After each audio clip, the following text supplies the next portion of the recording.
Yo, what's good, everybody? Sorry Hey, for y'all. sorry for the wait. No, Wayne. When you got no producer, you got to set up everything yourself. But I appreciate everybody that came and will watch or come through and watch the rewatch episode 200. We've been talking about this for about 2 months now, It's been a while. and I know people like, well, then you dropped some episodes a couple weeks ago. I say, yeah, I dropped some episodes, but they want episode 200. They That just- part. And I'm mad because we got a middle shot, and the middle shot is not shot right now. But we got 200 right here, as you can see on the balloons. But yeah, man, appreciate y'all. We're gonna actually give the fans some time to come up and rock with us, either be in the middle or the end. But got some interesting topics, really. We do. A lot of fun ones. But first, you got your thing? Yeah.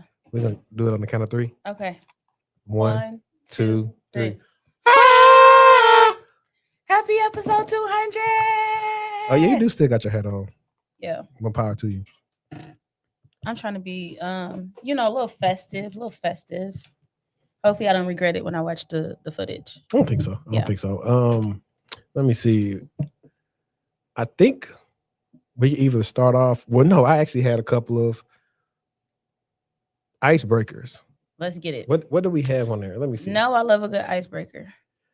First is the Super Bowl. Oh Lord. Shout out to the Seahawks for winning. I'm glad because the Patriots was frauds. They didn't really pay nobody good in the playoffs, and that's why they lost. And they also lost because Bo Nix was hurt. Okay. So I only watched for the concert. I might have watched like 10 minutes afterwards, but it wasn't an interesting game for me. Did you? I ain't gonna lie. I don't know what the first stuff Bad Bunny was saying, but it was kind of fly. I'm just gonna tell you, didn't understand anything he said, and that's okay. I was absolutely not bothered by it. I absolutely did a little shimmy, did a little 1-2, did a little 2-step. Yeah. But I did get on TikTok after it was over to get I knew people were gonna do translations, so I did at least understand what some of his music was about and what he was saying, and I rock with him. Yeah, Bad Bunny, yeah. Also, just to be a little messy, Black people know how to speak in these universal languages. Before the game, they was asking Cardi B, what do you got to say to Stefan? And she was like, good luck. They was like, yeah, they beefed out. Absolutely. Oh, man. She still kept it cute, though. We know how Cardi get. I think she left early, didn't it? I don't know. Oh, no, it was a lot of messages. It was a lot of stuff going on, for sure. That boy was strapped up like a silent patient, but it's all good. It's all good. And then it's been a while since we actually been on here. It's been almost a month, right? Close to a month since we and you recorded. It hasn't been that long. It's been close to it. We ain't recorded this month. I mean, this year, or was it early? We recorded in January, early January, because me and Nate was 3 weeks ago when you recorded. Actually, yeah, that was the 17th ish. Yeah, somewhere around there. And I forgot about the Force finale. So I mean, it's been so long ago. I don't know how interested people would be in it. But let me see if people. I didn't know that was the finale when I commented on your story. I thought it was a meme or something. If people are, whether you're on Twitter right now watching this or you on YouTube, if you enjoyed J. Cole's The Fall Off, I want you to put a 1 up. That way I know you're still rocking with us. And also, all you got to do when you come into the stream is just hit the thumbs up button if you're watching on YouTube. It's the easiest way to let YouTube know people watching us and send traffic our way. That's all you got to do for episode 200. You don't even got to click the link that I got pinned in the chat to support the show. But did you listen to The Fall Off? No. A few songs, but no. I've been busy. I was about to say, so you're saying he put you to sleep? No, not at all. Not at all. I don't have a song to name, but I've listened to a couple of them, but I can't give an impression right now. But I'm never going to hate on him. I think he's a lyricist. I love him. So I just need to sit down and actually have a good full listen through. But I heard from TikTok that it was pretty good. I've heard some, clips and stuff and breakdowns. You heard from, I ain't gonna lie, you probably heard from a lot of J. Cole. So you hated it. You hated it. You liked it? I think it's solid. Okay. I think he's a very capable rapper. I was expecting more. It's he give more to his features. Somebody made a good post. They said J. Cole make albums for his fans. Hate or love it. I still like K Dot.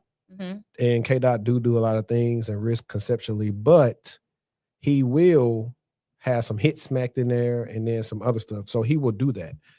With the J. Cole stuff, it's I know you're an exceptional rapper. I'm looking for you want him to go harder. Some wow stuff. And I didn't really get that from the album. I made a comparison on my Twitter for people that follow me on Twitter. I said J. Cole's The Fall Off reminded me of Shakur Stevenson being Teofimo Lopez. I expected Shakira to dominate. I wanted him to stop him. Mhm. So I was expecting that next level if it's supposed to be your last album, because I already know you're good. Like, it's like if you get straight A's or whatever you do in school and the teacher expect that out of you. And it's like, okay, that's easy for you. I want you to try to do something else. Something Go different. get the Nobel Peace Prize. Like, So you want to hear him go hard about? no, it's just when you listen to the album, you'll understand. Like, if you go back and listen to all his stuff, you be like, yeah, he's very capable. Anytime you hear him on a feature, he's a very capable rapper. Like, but the difference is when he get on features, he on like different beats. Like, I don't know. It's like I said, it's good. It ain't bad, but it's definitely too long, and there's some songs that could have been done away with. But I mean, it's still a solid album. So now he been driving around in a Honda Civic, selling his CDs, and I pulling seen up that on fans. TikTok too, and he been checking them too. Don't come over here with all that foolishness. Yeah, for sure. But let's see. What do we have You first? said you had another icebreaker. No, you had some. You had the Apple Watch and the Oura Ring. Yeah. So if you have an Apple Watch and an Oura Ring, I would like to know which one do you prefer and why. I love my Apple Watch down, but I'm thinking about the Oura Ring and switching to that. So yeah, I want to know what the people think if you have either or. Only thing I don't like about the Oura Ring is you have to buy the ring and pay a subscription month to month, and I just think that's a little OD. But I mean, make your money. I get it. I haven't had a smartwatch in a while, but I I definitely wouldn't appreciate buying an Apple Watch and then paying a subscription fee monthly. You know, I it's gotta already actually I would have expensive to enough. research them and see like what's the real benefit of getting an Oura Ring Yeah. versus just going to sleep in your Fitbit or your Garmin or your. I mean, Apple gives you some good stuff, but a lot of people that I know personally who have an Oura Ring have been like, absolutely get it. It gives you so much insight. So yeah, let your girl know what you think if you have one or the other. All right. So I think we can kind of wait until get into some of like the stuff that the title's about. I want to touch on something real quick because everybody has been going crazy about the Epstein files and all the stuff. Honestly, I hadn't looked at any of it. Outside of what I've seen on Twitter, I haven't went to go find it. Okay, pause. Have you heard of Jmail.world? No. Okay, so there's a guy, and I'm mad. I wish I would have done a little bit more research to give him his shout out. But he basically built a Gmail like suite. Oh, I heard about that. Yeah, and I be on there. I be right on up and through the emails, looking through. I mean, because it's for me, it's easier to what's the word? It's easier to digest. Because it's emails, chats, pictures, where flights he's taken, things he's ordered on Amazon. I mean, they got all the juice. Yeah. For me, I looked at it as like, I understand why people care, but my thing is like, what's going to really happen once it's released? Nothing at all. I mean, it's already been released and ain't nothing happened. Yeah. He ain't here. So like, even with the people who may be involved, like I saw it was a lawyer or something at Goldman Sachs because she was close to somebody. She stepped down because she wanted the scrutiny. It's a lot of them, them pale folk people that's on there. And there's been conspiracy theories that for all the fact they try to give Michael Jackson and try to play Michael Jackson when messing with I did kids. I did see that as well. They said he was using Neverland to save the kids. Yeah. And funny enough, it's crazy because I mean, I don't know how true it is, but I could see it. You know what I mean? Like I could understand that because I mean, I ain't even gonna get into all of that, but yeah. Well, no, all of them when they was older was like, yo, he never did nothing to me. My parents was trying to get some money and they persuaded them to do this stupid stuff. Mm-hmm. Like that's crazy. But here's one of the articles I found about like there's Epstein had a hacker that's like has a connection to Black Hat. So imagine being one of the most respected names in cybersecurity, only to have your name appear 23. I can't get through it because I'm reading it saying 2300, but if y'all been keeping up with Glorilla and her sister, when she said all she need from Glorilla was 2500, so that's why I started laughing. But to imagine how your name appeared 2300 times in the newly unsealed Jeffrey Epstein documents. That exactly is what happening to Vincenzo Lazo. I think that's how you say his name. Vincenzo isn't just some random script kiddie. He's the founder of /ID and a veteran of the elite cybersecurity circuit. But this week, he was abruptly scrubbed from the review boards of the world's biggest hacking conferences, Black Hat and Code Blue. Why?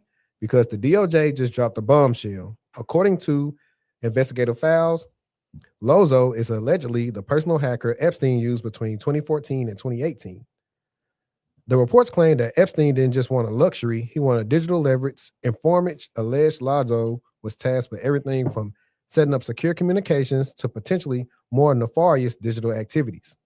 Lazo is fighting back, though. He claims his interactions with Epstein were strictly professional business dealings and that he didn't resign from Black Hat, he was pushed out. This raises a massive question for our industry. How much due diligence do these big conferences actually do on their leadership? If the hacker for hire rumors are true, this isn't just a PR nightmare, it's a security breach at the highest levels of the InfoSec community. 2,300 messages is a lot. What type of business you need with 2,300 messages?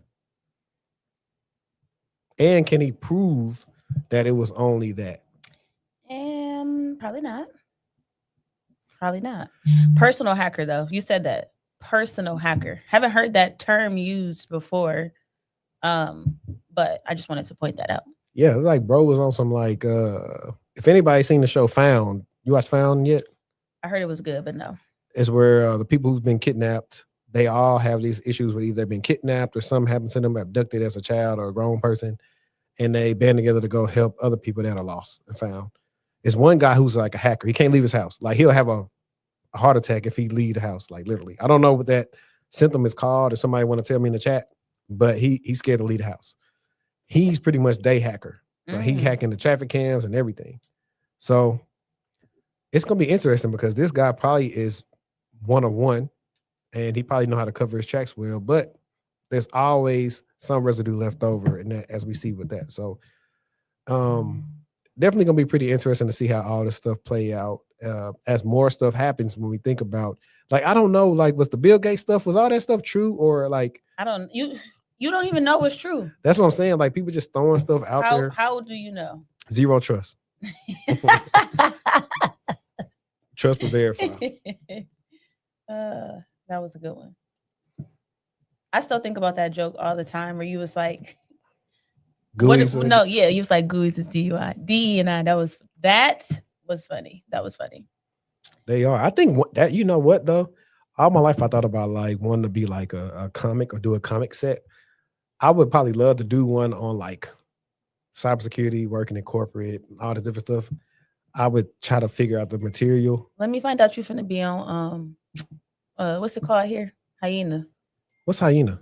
The little comedy club. I think that's what it's called. I ain't never been there. Yeah. It's actually fun. It's pretty cool. Maybe having some good folks there. It's been a couple times. Last thing I did for a comedy club was freaking improv in Addison. I've been there too. Yeah. I saw D. Ray Davis. Oh, was he good? Yeah. Funny. All right, what we got next? What you got next? Should I start him off hot? Yeah. Yeah, let's talk about the AI safety leader at Anthropic. So the story is a senior AI safety leader at Anthropic, that is the company behind Claude, has resigned and posted a letter with a pretty heavy line. He said the world is in peril. He also said he's stepping away from the industry to focus on writing poetry and moving back to the UK for a while.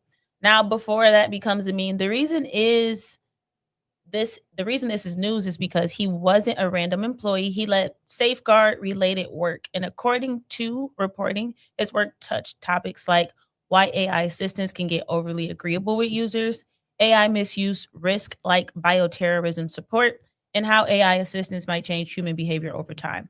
And in his letter, he's basically pointing at a bigger tension that's been sitting in the AI industry for a minute, which is the difference between we care about safety as a mission statement and what happens when you're under pressure to ship, compete, and grow. Now, I do want to be clear. I don't really want to scare folks. This isn't like a panic story. This is definitely a pay attention story, because when people who work on the guardrails leave loudly as he did, it's usually a signal that the internal push and pull is starting to get a bit more real, maybe even more aggressive. So his resignation happened in the same window as another big conversation, ads and AI. So Anthropic has been publicly taking shots at OpenAI over the idea of ads showing up in ChatGPT, like Super Bowl ads, with the line ads are coming to AI, but not to Claude. OpenAI Sam Altman clapped back and basically said that he basically called the ads misleading, and essentially the internet did what it does. But the grown-up part of this conversation is really how a product makes money shape how it behaves. When the bid is why can't I read today? When the business model changes, the priorities can change, and that's not coincidence. It's really just economics. So what I think people miss when they hear ads in AI, um, like, oh, I might see a banner. It's not really the incentive behind it, because with that advertisement, what we typically see is that platforms are trying to optimize things like more time spent, more engagement, smoother persuasion. And if you hear that and you're like, well, that just sounds like social media, that's exactly what it is. So researchers are nervous about repeating that cycle with something people talk to like a companion, which we know people do. So what does this mean for regular folks who are trying to basically just live life and use some of these AI tools? Make sure that you're treating chatbots like tools and not like confession booths. If you wouldn't put it in a work email, don't put it in a chatbot. Not your deepest trauma, not your relationship secrets, not your job's confidential info, none of that. Secondly, is you want to make sure that you're paying attention to the product tier you're using. If something is free, it doesn't mean that it's bad. It just means that somebody is paying, and the how in that situation matters. And then number three, be mindful of the emotional hook. If a tool starts to feel like the only thing that understands you, then what that just means is that you need to take a step back. I just want to keep you protected there. So for the folks that are in tech or trying to break in tech, how that translate to maybe some career advice is this whole moment is really just about AI governance, model risk management, privacy and data protection, and security controls, most importantly for AI tools. So if your lane is security, privacy, GRC, or cloud, you're early to this conversation because companies are essentially about to need employees who can basically answer, how do we deploy this responsibly without creating additional harm? Yeah. Funny that you talked about banners and ads and stuff like that. There's this new, well, it's not new. It's new to me because I just followed them on X. But this page called Remarks. It said this just in: OpenAI projects a $14 billion loss in 2026. Why would they project such a thing? Because I think about how many you got to remember. OpenAI was first to market. All we heard about ChatGPT. Then slowly but surely, Claude, Gemini, Copilot, any other one that I'm not mentioning, all those came out, and to me they were better. Like, I know you're a ChatGPT stan, but all the time. Relax. I am a Gemini guy. I hate Gemini. When I was trying to get it to play around with the pictures, it was just making it was like I think it thought that because I was trying to give it a reference of a movie poster that is, I don't know, but it was assuming that I was trying to get it to create an AI character of a celebrity. And I will say that chat don't care what you put in there. It's not going to give you that feedback that I got when I was in Gemini. Do me a favor. Yeah. Touch the pull-out screen. Just touch it. Okay. Touch it again. There we go. All right. For whatever reason, the head got like unfocused or whatnot. But that's cool. That's cool. Now, what I actually want to, let me remove this from the studio. Let's talk about first of all, how many people saw the Ring Super Bowl commercial? I didn't see it still yet, but I have heard that it was going on. Let me see. Here it is right here. The Ring camera wants to do what? Until now. One post of a dog's photo in the Ring app starts outdoor cameras looking for a match. Search Party from Ring uses AI to help families find lost dogs. That's straight up surveillance state. They are using dogs and dogs going missing to launch into a complete, utter surveillance state. And with ICE patrolling around and having their budget, abso-fucking-lutely not. Everyone should get rid of Ring, go to a new company, whatever the fuck. Ring camera ain't it. Wait a minute. Hold on. Huh? Yeah. So even with from that, everything broke through. I don't know why they thought that was a good idea. Because with all of the publicity that they done had with people's cameras and rings getting hacked and like the in crazy, mass amounts. but honestly, the crazy thing is they can just say they not doing it, even though they are. All these things are connected. This is exactly why I don't want. I don't know. I don't know if we really got any guardrails around IoT. We don't Because they can because always it's say, so old. Because that's just like the whole issue is separate but different. I mean, separate but similar. The issue with Microsoft Windows and allowing federal law enforcement to get access to your machine through BitLocker. It's similar but different. But we don't even know because there's so many different companies that have this. So now, if I'm a company, I'm banking on privacy and say, hey, you got to get up there like Suge Knight. If you don't want nobody all surveilling through your camera, looking at who come to your house and all this AI stuff, come to so and so. That's what I would say. Because that would actually be a fire commercial. Yeah, because they just thought about all the different. Everybody been trying to go viral with the jingles now. Ever since the little girl got paid for. Did you see the Vaseline guy, the black guy? I seen it. Yeah. Did they respond? Yeah, like they flew him out somewhere. I don't know what happened. I don't know, but but they flew him out and he was singing a song and he has some bedazzled Vaseline. What's the word? Memorabilia. There we go.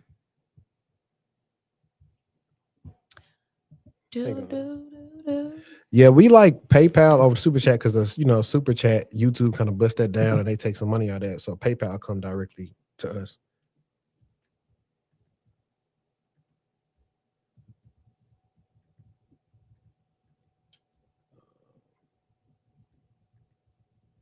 That remind me of the little girl, Dr. Pepper, baby. It's good and nice. Do. I had some Dr. Pepper right after that. But after the whole fiasco with Ring, you had Amazon Ring just learned a very expensive lesson. You can't market mass surveillance as a neighborhood pet finder and expect people not to notice. During Super Bowl 60, Ring aired an ad for a new feature called Search Party. The premise seemed innocent. A family loses their dog, and the neighborhood's AI-powered Ring cameras automatically scan the streets to find it. But privacy advocates led by Senator Ed Markey immediately sounded the alarm. They called it surveillance gaslighting. The reality is that if a camera can find a dog, it can find a person. Critics argue that this tech is a backdoor for real-time facial recognition and license plate tracking that can be shared with police or ICE without the warrant. The backlash was so swift that Ring has already canceled a partnership with Flock Safety, the company that provides the license plate reading tech. Ring is claiming resource constraints, but we all know the truth. The public isn't ready for Minority Report in their cul-de-sac just yet. And then also, just because I bought a Ring camera don't mean I give permission for y'all to use my camera to do anything that I didn't give y'all permission to do. Number one. Yeah, man. And then do you know how much money they spent on that commercial? Just for it not to be that, like, why didn't they do a study group? Why didn't they do a test group to gauge how people were going to react? This is the results of not having good DEI. Because if a black person then they can be honest, they gonna say that ain't no way. This ain't it. Yeah, period. This ain't it. Fam. Yeah, especially knowing that they done had all these incidents of compromise or data breach, theft, or whatever we want to call it. Yeah, nah, for sure. Like, what's the one? No, that you weren't here that day, but I read one out similar that schools are using stuff like this to report incidents or stuff at school where they wrongfully accused a young man for doing something. The police arrested him and did all the other stuff. This ain't gonna be no different. Mm-hmm. And like I said, recognize a person. The way to gauge it as a dog. And then tomorrow it's going to be a human. Yeah, you know, and if you're wanted. And just take it off ICE stuff. Police. Hey, are we looking for a black male with a hoodie on, suspicious looking? Mm-hmm. Okay, Flock Safety. No, open your cameras. But the crazy thing is though, they probably already can do this. Just like they can already hack the traffic cams. This ain't nothing new. Nothing new at all. I'm not really feeling that. Me either. Would you get a Ring camera? Absolutely not. They got hacked. If they didn't do this. So right now I got a Nest. Right now I'm good with Nest. I heard nothing happen with Nest. I like them for the most part, but it's always an issue though when you do have your stuff connected to the internet, regardless. For sure. There's that chance, and so a lot of people I don't know. I think it's gonna be much more interesting as the US is late. Other countries, they got legitimate smart cities for real. And laws and regulations and order and structure. No, that's facts though. I think I can pull it up next. yeah, pull it up because I think I'm gonna go to the Reddit post next. Okay, student IT support agents learn by helping others. So Virginia Tech has just dropped a piece on their For Help IT support desk. And the key detail is when you reach out for help by phone, ticket, email, or in person, there's a good chance you're talking to a Virginia Tech student because students make up roughly half of their frontline support staff. Now, why does this matter? During the 2025 fiscal year, For Help handled over 65,000 support tickets, and student wage employees worked 7,579 hours helping process them. Obviously, that's not a little bit of campus work. That is high volume operational experience that these students are actually able to gain.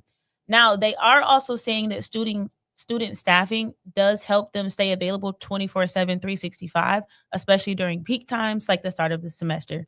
And it helped them bring back in-person support on campus after nearly a 5-year hiatus. But the bigger story is what the students are actually getting out of it. They're building communication, teamwork, time management, problem solving skills, and adaptability. And students in the article essentially were stating that these skills have helped them stand out when it came to landing internships and obtaining some early career roles. So if you're trying to break into IT or cyber, don't sleep on support roles. It's paid experience, real tickets, real users, and real pressure in a network that you continue to grow and flourish. So I just thought that was dope to highlight because I feel like, as we know, when it comes to IT roles, they get slept on a lot. And I think that's a beautiful thing that they're able to open that up to students. And I think that actually more counties and cities who need the support, we've seen a lot of stuff happen here in the DFW with different areas that have been breached, compromised, and or lack of support. So I think that if there is an ability to allow students at local community colleges, universities, whatever it may be, to gain some experience working to support a county community that they're a part of, I just think it's super dope. So that's why I wanted to bring that up. If you're in Virginia, you might want to check them out. Yeah, no, in college, I did IT work for like a year or two at the College of Business. So did you do like work study? It was a work study job. Mhm. So and I gotta get him on the show. Like I said, Can you tell the people where work study is? for the people who don't make a lot of money and you come from the struggle, you can get a work study job when you're in college. Now, it depends though. It's either based on the semesters or quarters, but it's going to be a certain amount of money you can get that semester or quarter. And 9 out of 10, you only want to work like 20 hours a week. Mm-hmm. And if you got a good boss that you're working for, and they know you're busy with school and tests and stuff like that, they be like, hey, don't even worry about coming. They just like, just put your time down so you get your money. So that's how he used to do it.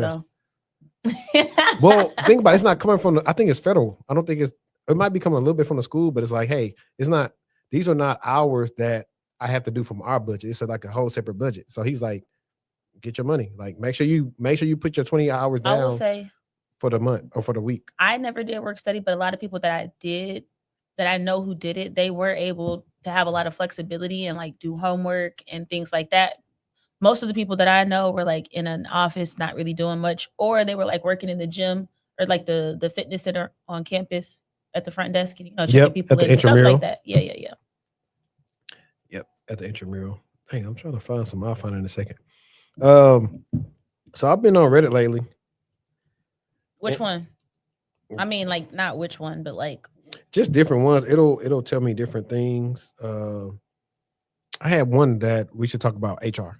Everybody always think HR is to help them out, but it's really to help the company out.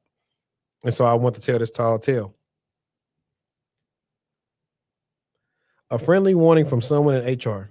We are not on your side. That's what it say. I need to get this off my chest because I see this happening all the time. People think HR is there to help them, but that's a very dangerous misconception. I work in HR at a large company, and I watch this play out from my desk every day.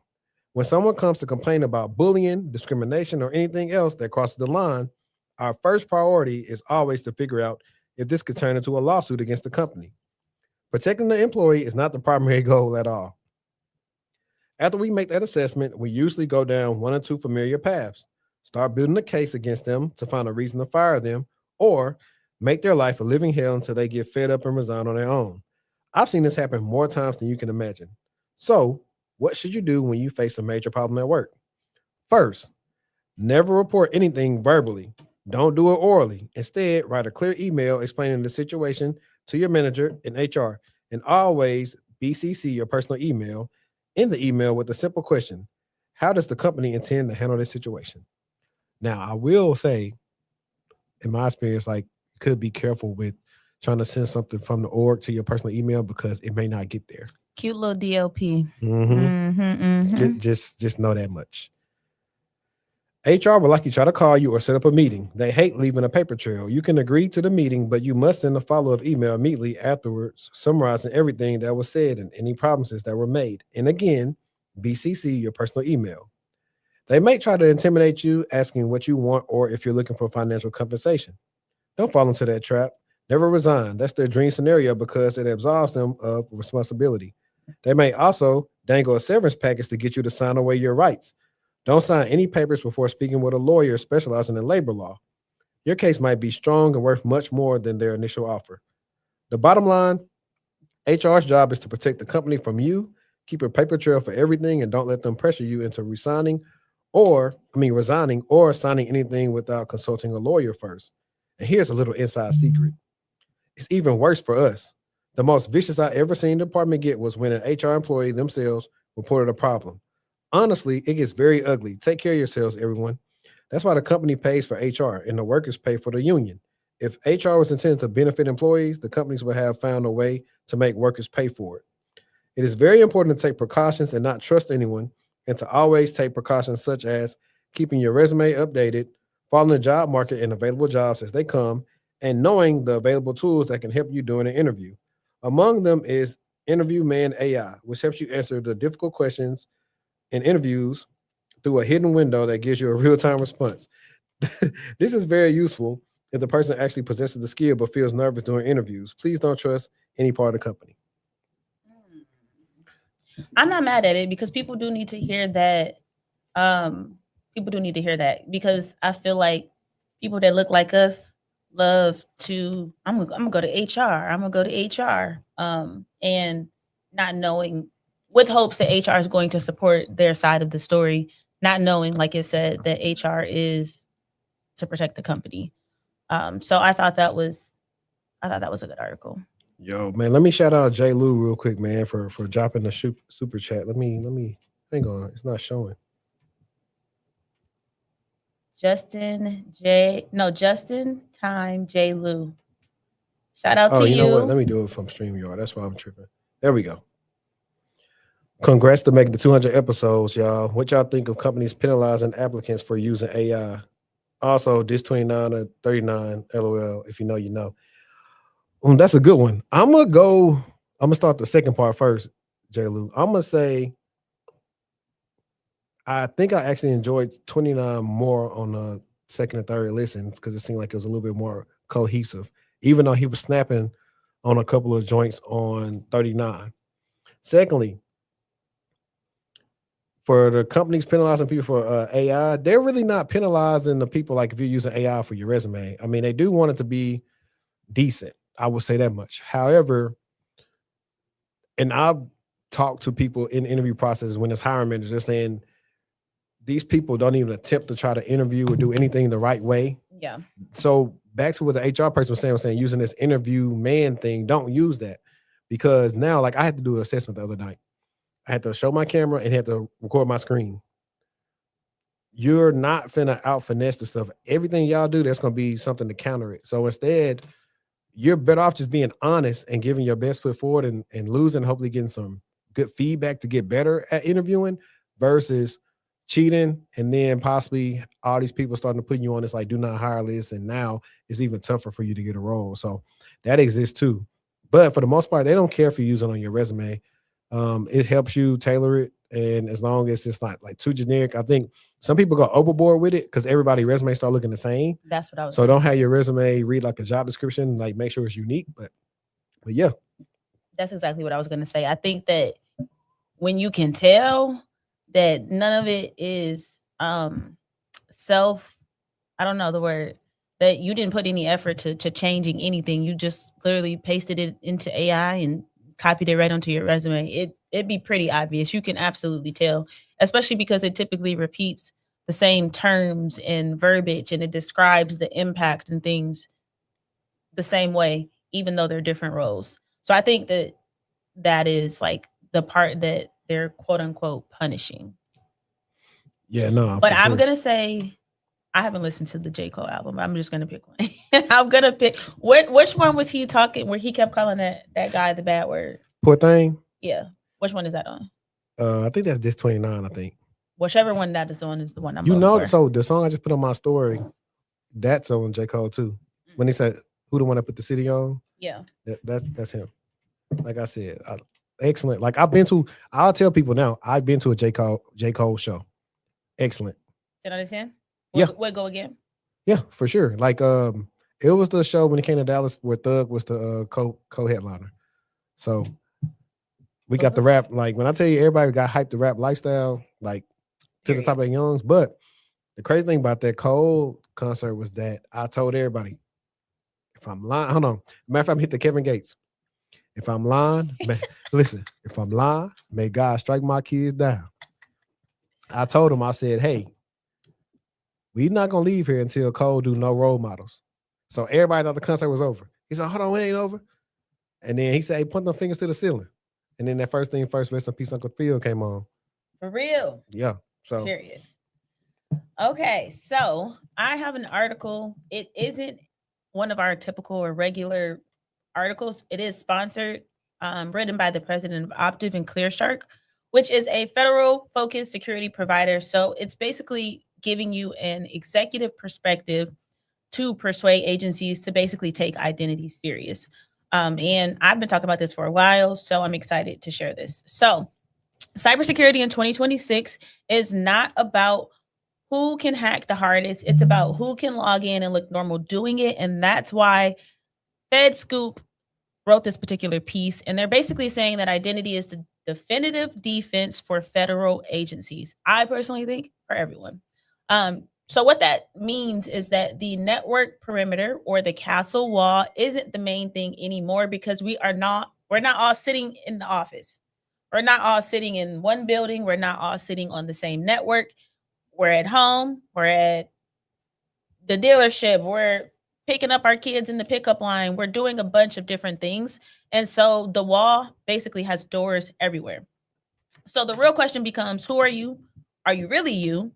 What are you allowed to touch? And should we trust this sign-in right now? And that is what we think about from an identity perspective. So if you're trying to break in to tech security, identity intra, we have Active Directory. What are some other identity provider solutions? Okta, Duo, Ping, just to get your head thinking. So attackers love identity because they don't always need some fancy exploit, which is typically what we see with CVEs. So if they can basically steal a session, if they can hijack a token, if they can phish a login, or basically bother you enough, which we call fatigue, into approving a MFA prompt, they're in.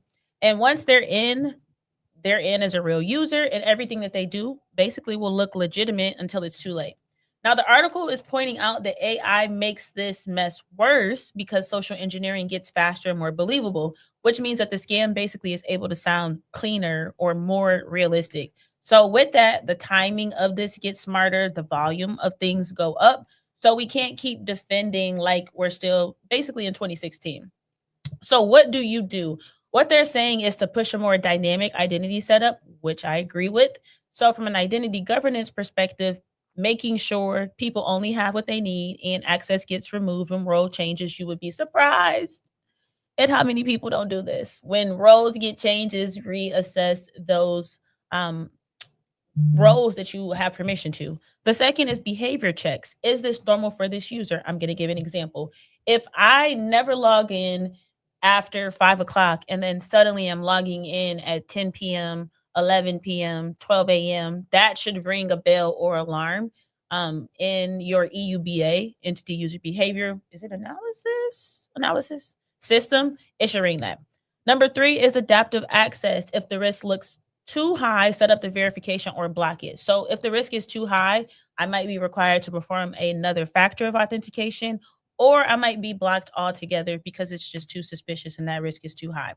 Now, why I think that this is important is if identity is weak, your whole environment is essentially mushy. The bottom line is security isn't just lock the network, it is actually controlling the identity and the access, because if the attacker can sign in like you, your tools are working against you.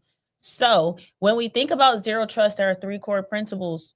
If you know what the 3 principles are, what does this article highlight? Which one of those 3 core principles? We have verify explicitly, we have assume breach, and what's the third one? Why am I having a brain fart? Verify explicitly, assume breach, and least privilege access. So yeah, what do you think about that? It's conditional access. That's basically what they're talking about, and PIM and things like that. So if you work in an organization on the identity side, do you guys have dynamic conditional access policies in place? What do they look like? Are you blocking requests? Are you requiring them to perform additional methods to prove that they are exactly who they say that they are? Yeah, that's what you said, UBA, and then you got RBA, risk-based alerting, where it's going to notify you. A lot of tools got it built in inherently because of that. But one of the things you brought up, people still don't address in organizations, is MFA fatigue. I believe that's how Uber was hacked a couple of years ago. And the thing is that this is what I think the issue is. I think that it's a thing, but I think that we have to remember to include in our end user training these things that change, right? So not only do we have to teach our users how to set up MFA, now we need to teach them about what MFA fatigue is and how to report an MFA request that they receive that is not them. So just take it serious. Is the moral to the story there. Yeah, no, I agree. And it's some stuff that I can actually say on that, but it'll be pretty cool. But I will say companies are finally upgrading the way that they have people learn about security threats and security awareness to keep them more engaged, to make it fit today's times versus that same thing you do from the 90s, something boring. every quarter, every 6 months, it's the same thing. We just going all the way through and like, hey, like, so they're changing that. So I will say that is cool on their end.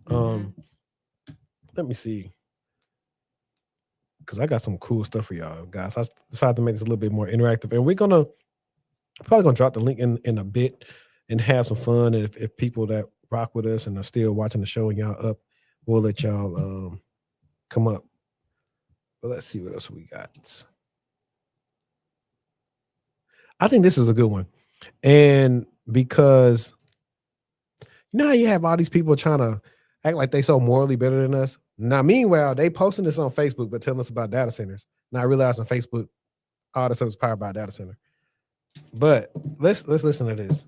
All this viral video. The woman was talking about AI data centers, how horrible that is, and how pointless generative AI is. And she was very clearly reading from a ChatGPT generated script.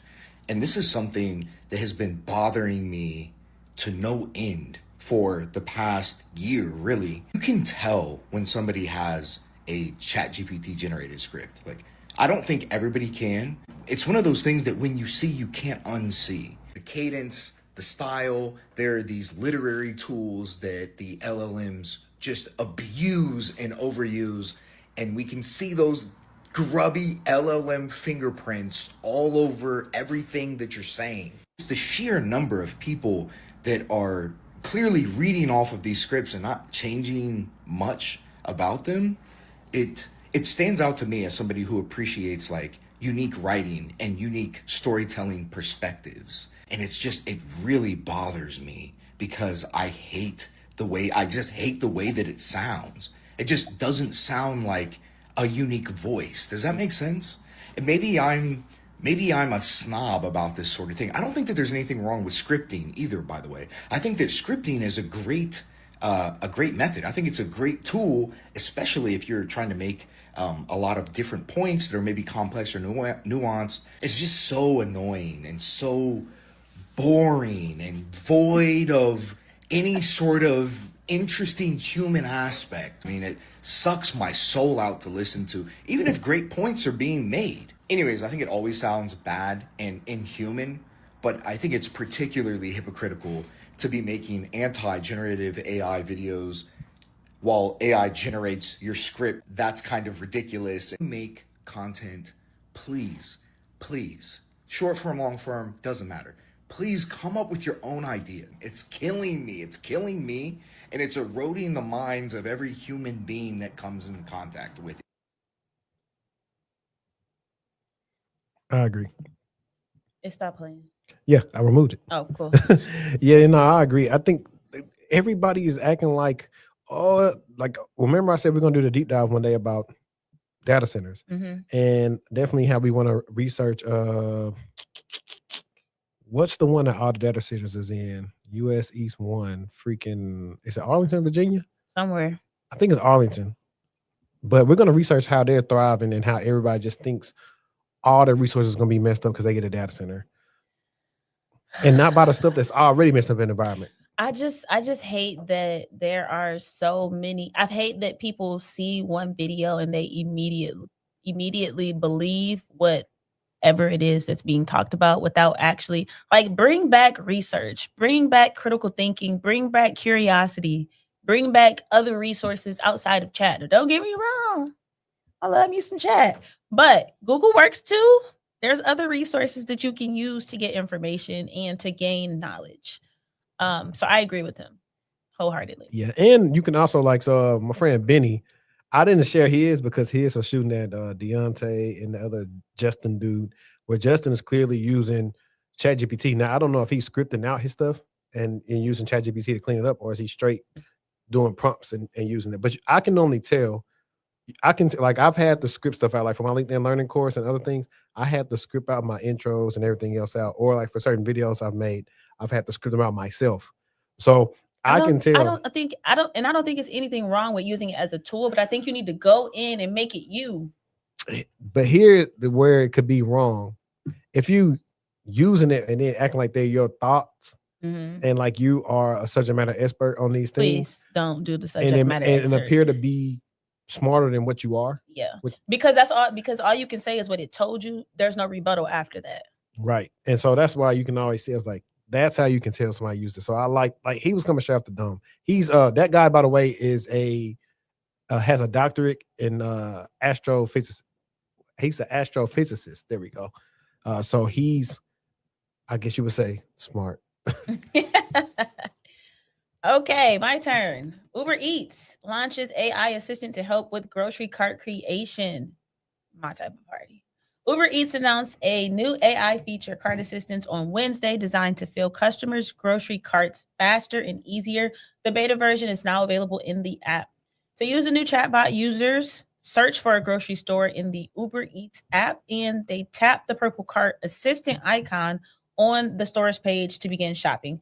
Customers can enter a list or upload an image of one, and Cart Assistants will automatically add the necessary items to their basket. This includes photos of handwritten lists or screenshots of recipes and their ingredients. Users can then customize the basket by swapping items for preferred brands and adding more products from the store.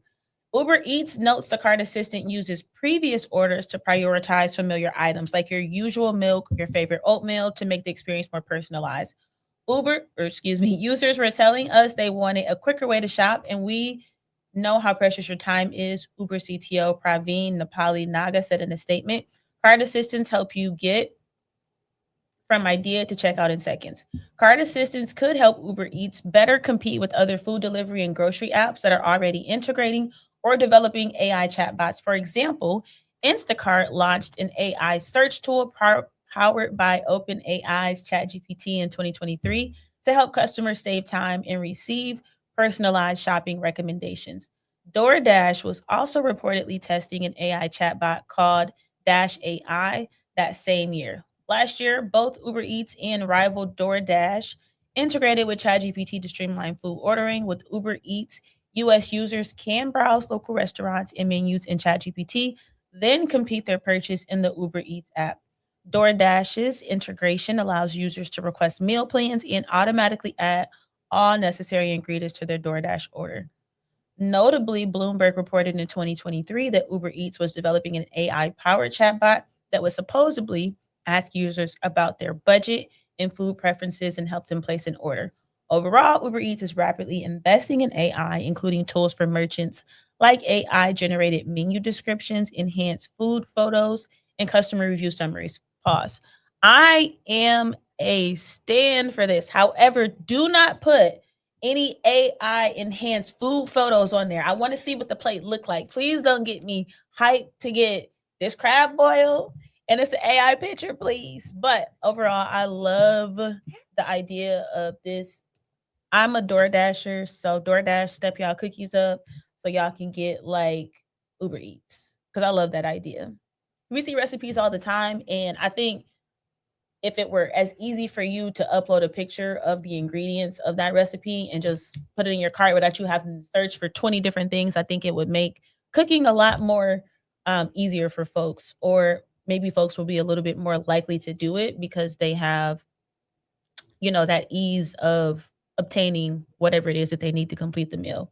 But I'm a stand times 10. But please, please, please, please don't put on no pictures of the crab boils. It ain't real. I'm gonna be so sick. You and no crab boils. I'm gonna report it. I'm gonna report it. I'm gonna report it. You ever seen them crab boils the white people be doing it and they ain't got a lick of seasoning on it? Not my type of and party. look, they try to pour it on the table and they don't go out of the way. Not my type of party.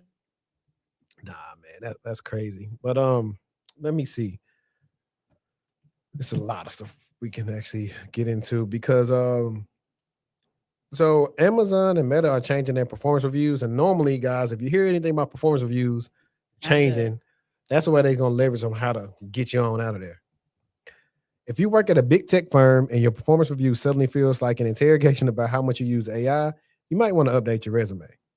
Reports are surfacing that Amazon and Meta have significantly tightened their performance metrics for 2026. But it's not just about beating quotas anymore. Experts say these companies are looking for AI proficiency as a primary filter. Essentially, they are grading employees on how well they integrate internal LLMs into their workflow. The cynical view, this is quiet firing. By raising the bar to impossible levels, they can trim the workforce without the PR hit of formal mass layoff. But there's a darker twist. By forcing employees to use these AI tools, the workers are essentially training their replacements. Every time you fix a bug using the company's AI, the AI learns how to do it better next time, rendering your role a little less necessary. But I will say, people will get sick and tired of being sick and tired. And hey, they might do something to that internal LLM. That part. And it was a lot of, I actually found a guy, he was talking about how companies are pretty much like hiring, like laying people off and blaming on AI and all this other stuff. Let me see, where is that? I do think that if you have AI tools in your company, at some point in the near future, it will become a metric on how much and often you're using them. So I think that it's better for you to get more familiar with these tools now before you are voluntold and it's uncomfortable because you never really accepted that learning curve. Yeah. Free game. Actually, this one, I'm gonna do the dude. Do you follow Josh Tech? Maybe.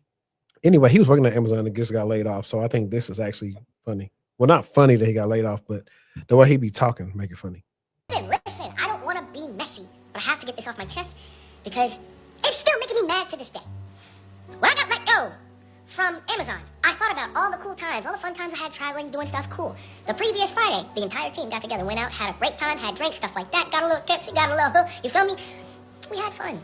Then that coming Monday, one of my teammates got let go. I was like, damn, I might be on the hook here. Hold on, let me lock in. I have not been good at this job so far, but let me lock in, I'll be safe. As long as I ask questions, stuff like that, we'll be good. No. So, when I found out I'm getting let go, I texted my first line about it, one of the seniors, I said, hey, were you aware that I was getting, let go? Because we were just having, we were just having drinks last week. What happened? They sound like y'all made this decision as soon as I got there. What happened? This man proceeds to respond to me with a paragraph. From ChatGPT. Hey, I'm not gonna lie, fam. You fired me, and then I ask you why, and you just say, "Hey, give me a reason." Hold on, I'm a senior manager at a fame No company. facts. That's the prompt. Give me a That's reason the prompt. to why we fired our network engineer. Oh my goodness.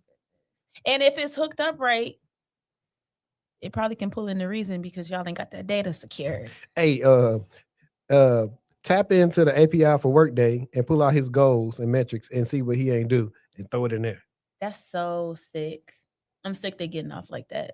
That and then like for someone you ain't that mean he ain't even try to make it sound.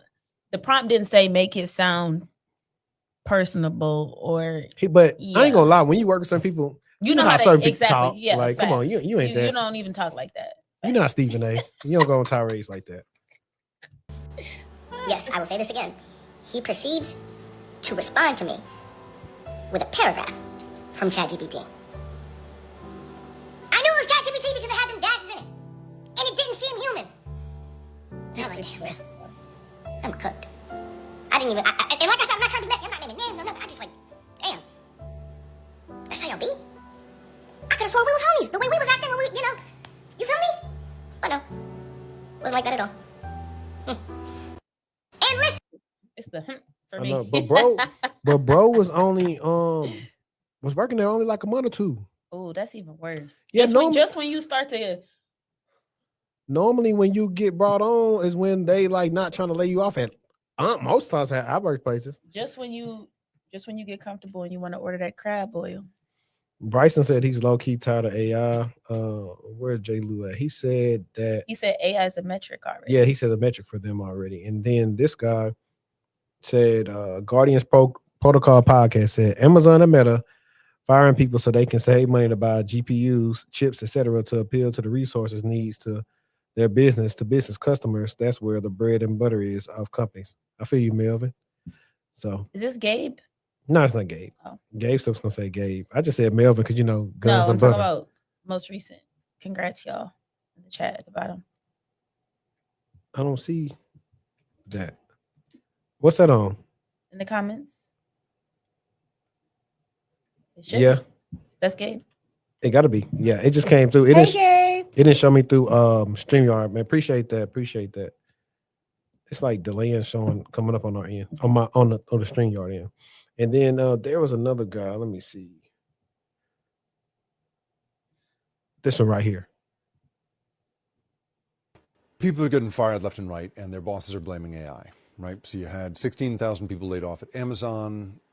You had this week, Dow has cut 4,500 jobs because of AI, and these are white collar jobs, right? These are jobs that, even the banking industry, Wells Fargo has cut a bunch of jobs because they think that AI will be able to do the work, right? But what's really interesting is that the Harvard Business Review just came out with a study today, January 29th, that said basically, so it looked into, they talked to more than 1,000 global executives, and they said, what are your plans around AI? And, why are you letting people go? And what value are you finding in AI? And they found, first of all, that these folks are having a lot of trouble quantifying the value of generative AI. 44% of them said that it was the most difficult form of AI to assess. But 90% of them say that their organizations are getting either some or a great deal of value from AI. But on the issue of job loss and headcount reduction, this is what the study says, quote, the survey's results suggest that companies are making decisions to reduce headcount before they see the benefits of AI's impact. And this plays into layoffs at a profitable company anyway, right? Profitable public companies are incentivized to increase profits for Wall Street, not for their people. CEOs are there to optimize efficiency, not to save jobs. And people like to lay people off during good times. It is a theater for shareholders. And it turns out in the issue of AI and jobs, it is theater because the jobs can't be done by AI yet, but here they go. I just like his tone and his vibe for sure. The fact that before you even can see the value, my thing is everybody's implementing AI in their organization, but they're not even teaching their users how to use these tools. They're like, oh, that's a good idea. Let's put that in and let's put this in and let's put that in. They're not even implementing it. They're just saying they are. Where is the change management? You're in change management. If you do OCM, now's your time to shine. They're not even implementing it. They just saying they are. Because they bought something. They spending the money on the research. That's I what's think they're going. spending the money on the tools. Yeah. Yeah, it's the money on the research for sure. That's where it is, and I don't know. It's just crazy to me that because at the end of the day, it was another video that I didn't share, but she was like, all these layoffs, they're just gonna push for a universal income or whatever because Yuck. people not gonna be able to work. Like if you got all these robots and stuff like that, you're like, well, what everybody else gonna do? But at the end of the day, too, I think life really gonna get real when all the boomers go. When the boomers gone, they can realize, hey, people ain't been having no kids. Like, what we gonna do? And that's when the rise of the robots gonna come. For real, ain't nobody. It's been so expensive. Ain't nobody having like. If I was to pull up, it's a guy on TikTok. He's always talking about, hey, in 1990 versus 2025, you could have been making $50,000 in 1990. You could have had a 4-bedroom house, a new car, this and that. Versus now, if you make the same amount, you can't get nothing. Nah, You can't afford to pay attention. Didn't I just say that when I went and got that food? Yeah. What? Why is everything so expensive? I'm gonna still eat, but yeah. Man, that's crazy. You're not focused. I know it moved. I don't know why today of all days it don't want to focus on me. There we go. Okay. Well, let me see.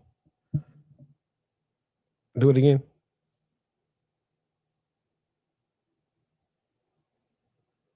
All right, there we go. Okay, cool. All right. Discord, let's talk about it. Security experts warn Discord age checks create identity honeypot as teens find bypasses. Red teamers warn that Discord's push towards stricter safety controls is colliding with a familiar truth. When platforms build barriers, users look for ways around them and attackers look for ways in. As Nick Adams, CEO of Orcus, a specialist in non-attributable operations and offensive system design, warns, every platform adopting mandatory age verification is building a centralized identity honeypot. It's not a question of if these systems get targeted again, but when. His comments followed Discord's Monday announcement that it would begin rolling out teen by default settings in March, part of a global safety push that will require adults to prove their age to access sensitive content in adult-only spaces. The instant messaging and voice over IP app, which boasts over 200 million monthly active users, said verification would be done through facial age estimation or government issue ID checks. And yet the move comes after a data breach last fall tied to one of Discord's third-party age verification vendors, which exposed the risk of outsourcing identity checks and sparked a renewed debate over whether age verification systems introduce a new attack surface. How age verification works and what Discord is choosing. There are 3 primary methods platforms use to verify age: document checks paired with selfies, AI-based age estimation. That's not even a word. AI-based age estimation, and database or card-based verification. In simple terms, each method sits on a spectrum. ID and selfie provide the highest security, lowest privacy because the data is stored and it is moderately convenient. AI estimation, high security, high privacy. ID not stored, highest convenience. Database and card checks, moderate to high security, moderate privacy, high convenience. According to Ricardo Amper, founder and CEO of digital identity company Innode Technologies, AI estimation is often used as a lightweight routing layer, allowing users clearly above an age threshold to proceed with minimal friction, while those near the boundary are pushed into stronger verification. Full verification, which is validating a document, matching it to the person, and confirming the interaction is genuine, becomes the higher assurance path. According to the press statement that Discord issued on Tuesday, it appears to be leaning heavily on AI estimation. The company said that the vast majority of people will not be asked to complete facial scans or upload ID, and that it can confirm your age group using information we already have. The platform stated that it uses an advanced machine learning model based on patterns of user behavior and several other signals associated with their account, only prompting users for additional verification when confidence is low. Workarounds. Security researchers say age verification systems are often built for compliance rather than adversarial resistance. An offensive security engineer specializing in privacy and adversary simulation said many implementations assume rule-abiding users rather than determined ones. From an attacker's perspective, I think these age verification systems are more compliance-driven, but not really adversary-resistant, he said. The threat model assumes that adversaries are just casual underage users who will follow the rules, but in the real world, that's not the case. The target here are determined teenagers who are curious and who have access to the internet to various forums where there are a lot of bypass techniques. This article is so long. At the end of the day, I just think that the day got to end. The day got to end. I'm done with that article. It was so long. But I do think that it is important for us to acknowledge that if I'm a bad actor and I know that you are collecting forms of identification, why would I not try to see if you ain't got your security over there tight, you know? So I do agree with it being a honeypot, just like with the T-app, just kind of like what we saw that happened there. We got to be careful. I get it, but we got to do better with our security. We got to do better. And it's not always if it'll happen to you, but it's when. Exactly. Dang it. I just realized I erased whatever I had for a movie quote. I think earlier I had you seen Blank Check before, haven't you? Yeah. So you know Disney. Tone Loc is Juice on there. Mm-hmm. And he always talking funny, talking about who's Macintosh? And the white guy said, I'm Macintosh. He was like, yeah, Big Mama Macintosh be hanging around with the brothers. That's what I had written up there for today. I also want to talk to my this is for my job hoppers. It's titled Quit. I just want to say I've been at this company for 5 years now. Started out as an intern long ago. I've had my own success at the firm, but I've never seen how good it can be outside of JP Morgan. Of course, the JPM resume helped, but I got a new job and it's paying me 33% more with the hybrid environment. I don't think I would have seen that compensation increase for at least 2 to 3 years, assuming I got promoted internally. Goodbye to very long hours and office mandate and being paid less than I was worth. It's so rewarding to break out the golden handcuffs. Genuinely feel like $1 million right now.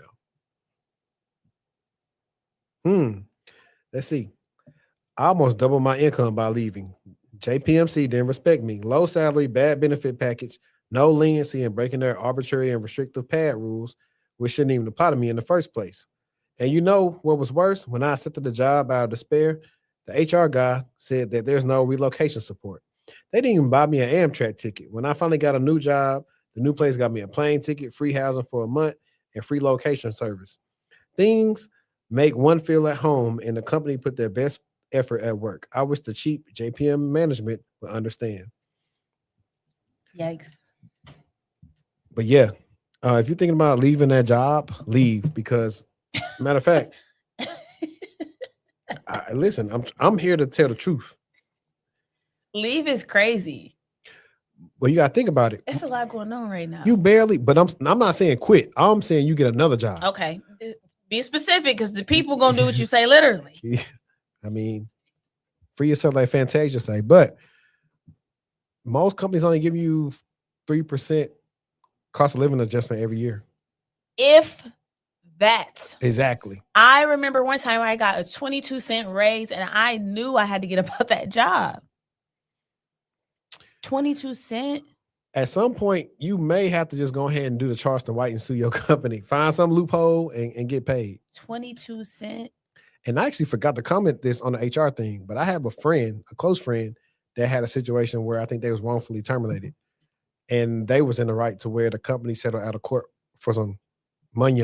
But I think that also for our culture, that's not, I mean, there are some people that know and have the resources to do so, but I don't think that you have to think about how we've come to work in this corporate world. We ain't always we still don't have the resources collectively to get ourselves out of situations like that, or to know when things happen, how to document or whatever it may be to cover our tails. Yeah, no, for sure. I'm going to read this one too, because this one Remember, we talked about the guy who had been in the job like 30 years Yes. and couldn't get no interviews. Yep. This is kind of like that. So this one is titled Too Long at One Employer. No bachelor degree, 55 years old. I'm hoping for some honest insight. After 35 years with the same company, I was laid off 1.5 years ago when my department was eliminated. I started working for the company at 18 and worked my way up to data analyst role.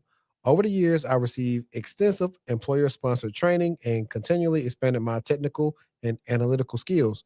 But I never finished my bachelor's degree. Internally, that never held me back. Outside the company, it feels like it's stopping me cold. I haven't been able to get a single interview despite revising my resume with the help from a recruiter and focusing on the last 15 years of analytics work. I'm also 55, and I can't help but wonder if age is part of the issue. Yes, it is. Wait, why do they know that you're 55? Is this in an interview? I'm confused. I don't know what he got on his resume. I know for a fact what I would tell you to do is say, hey, graduation expected spring 2026. If you ever see this, tell me you about to graduate. That's all you got to say. Just tell me about to graduate. After so long at one place, I feel like I don't know how to translate my experience to today's hiring world. And honestly, my confidence has taken a hit, and finding a job seems hopeless. Not to mention, I've depleted my savings and I've been forced to tap into my 401k. My questions: are candidates without degrees automatically screened out now? How can someone with a long single company career position themselves better?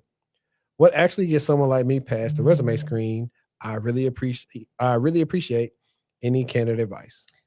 I think that people that are that age sometimes don't know how to tell an impact story to what they're looking for today. Like, awesome, you got 15, 20, 30, 40 years of experience, but if you can't articulate that in terms of impact, not what you did, not your job duties, not your job responsibilities, but the actual impact story, your actual value. Why do we want to hire you? I think that that's what it is. I think that it's less of a resume thing per se and more of you not telling the correct. I mean, it's still a resume thing, but it's more of you not telling the best story to sell yourself on a resume, because that wasn't something that they had to do back then. But now the way that we look and talk about and measure impact is completely different. So I personally think that that may be some of the issues that he might be experiencing, because that's typically what I see is people put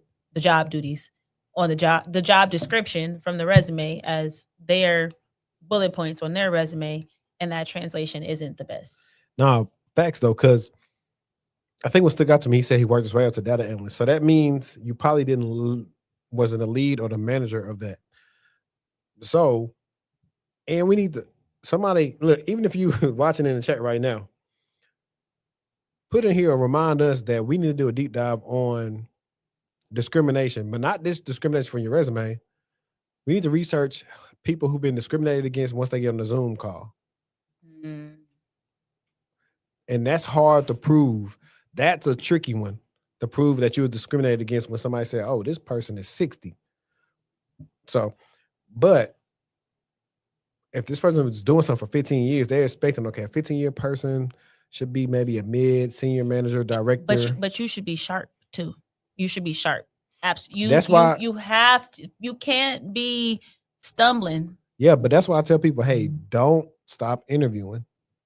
That's a gem. That's a gem, because getting a job is so stressful in itself. Once you get the job, you're just like, oh, thank God I got the job. Like, I don't got to do this anymore. And you don't remember to work that muscle. And it is a muscle that you have to work. Right. It's not the same. It's similar to, now this is different.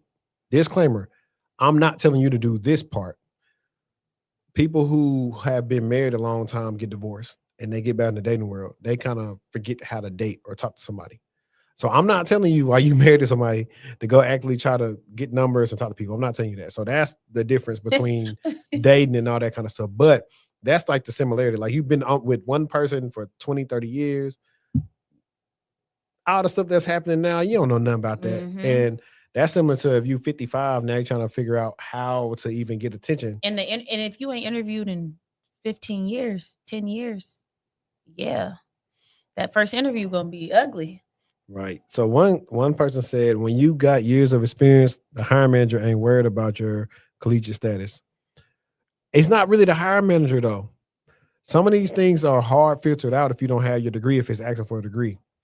Um, this person said, thinking about making a hop 10 years CISSP, and they got me updating spreadsheets in a well-earned senior role. You must be seeing all the comments.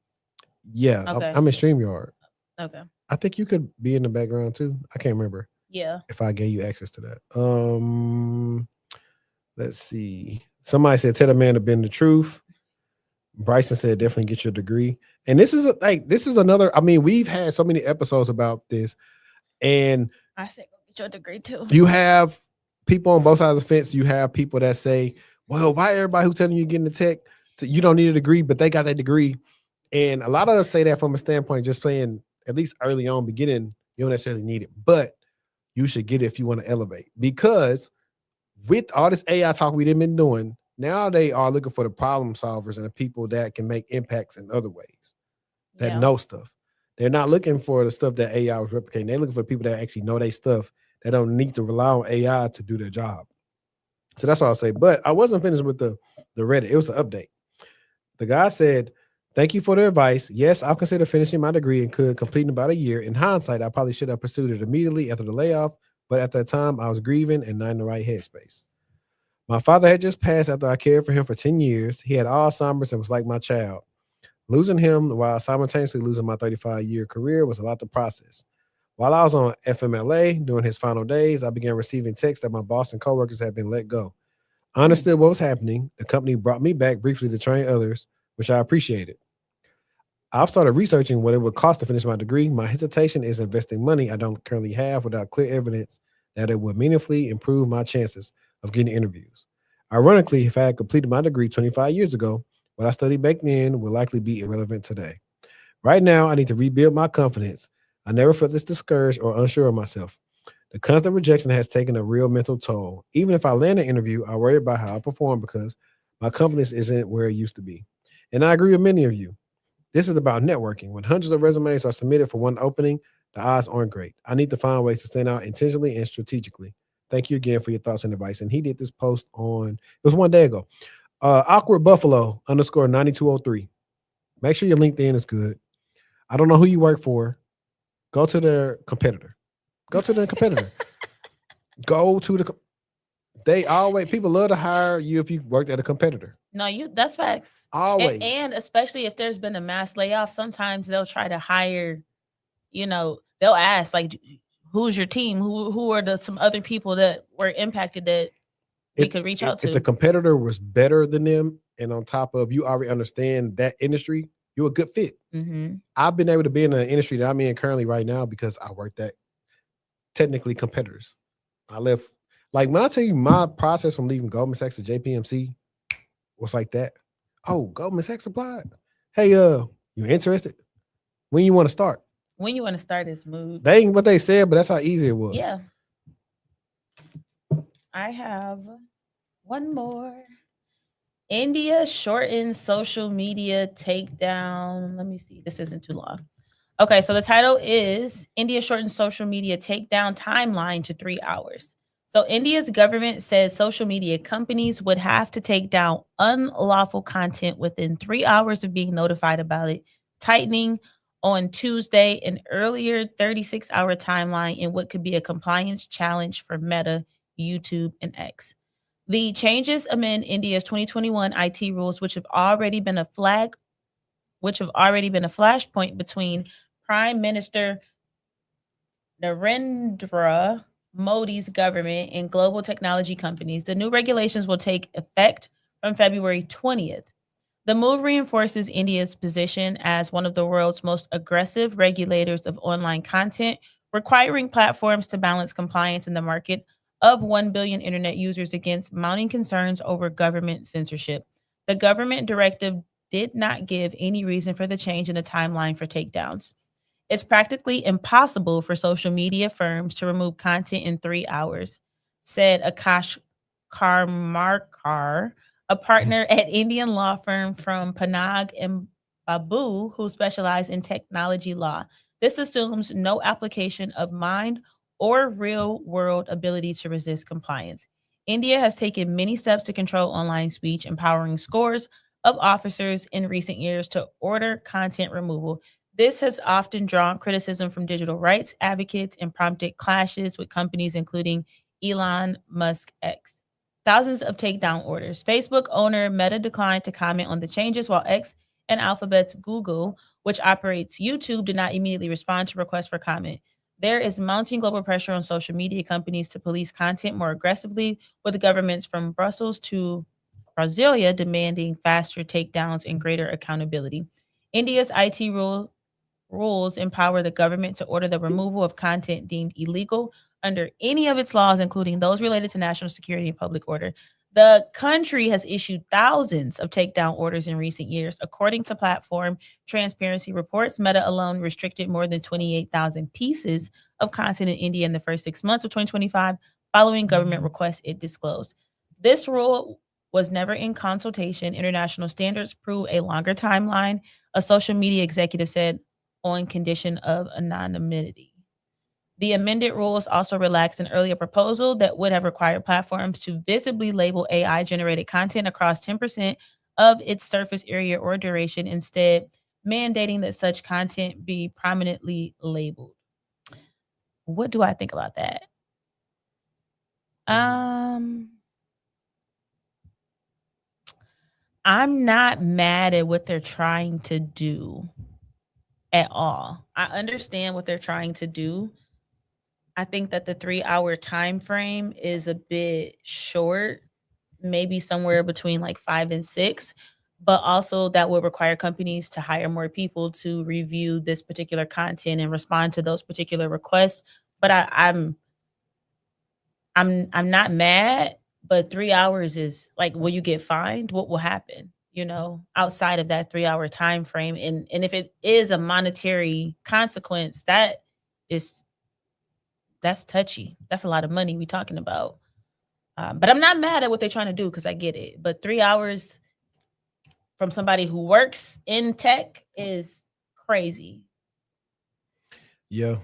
Well, I mean, everywhere is different. We'll see. Yeah. Now, maybe with the acceleration of AI, they'll be able to take down stuff in less than 3 hours. So, That part. I'm finna drop the link for anybody who wants to. Oops. Let me make sure that's the right one. Double checking. Yep. Yo, so I dropped the link. If you want to join the live stream, the link is in the chat. Meanwhile, if you are up with us right now and you got a drink in your hand, whether it's water, soda, pop, whatever you want to call it, lemonade, go ahead and take a shot with us. Cheers. Episode 200.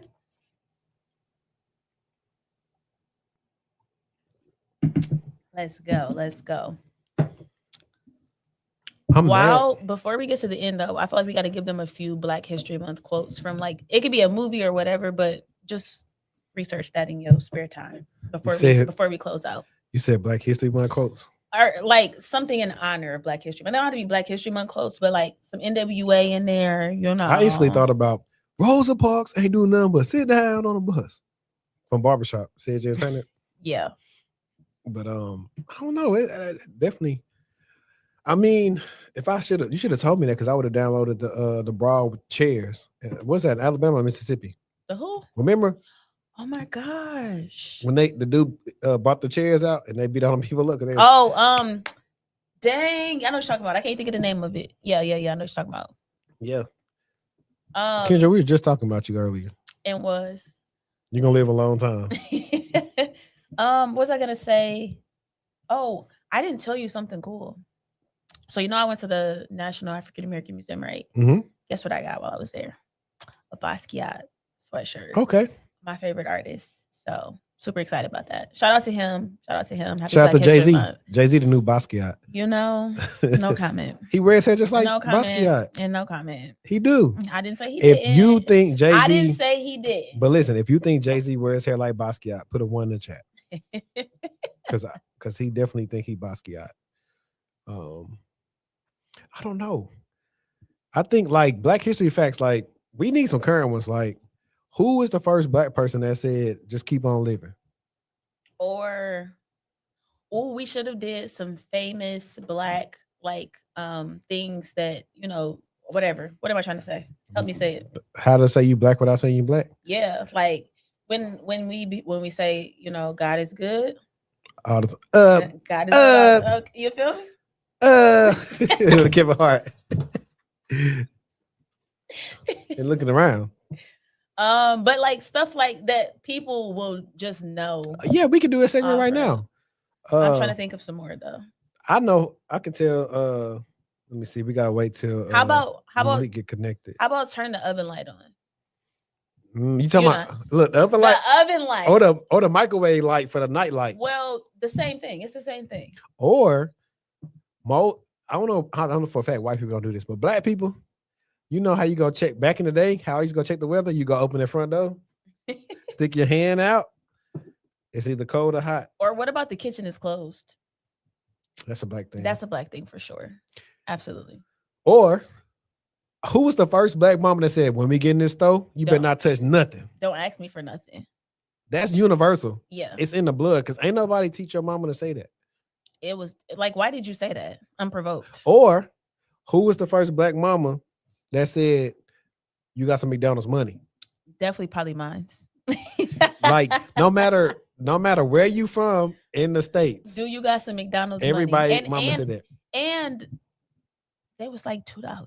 Hey, when you got older and your mom asked you to bring you something, did you ever hit her with that same thing? You got some McDonald's money? I would just get it. I'm a sucker. I would hit it for her. Like, no, you. Or like I'm trying to think of a good one. Like when I was a kid, I was too smart for my own good because mama was telling me something. I was a little kid at the time, probably be like Nally age or something. And I happened to be in the car with my mom and my grandma, and she was like, "Who the parent?" I was like, "Granny." Or did your mom used to say, "Wear the clothes, don't let the clothes wear you"? Nah, she didn't say that. So Kendra said a black woman created Spotify rap.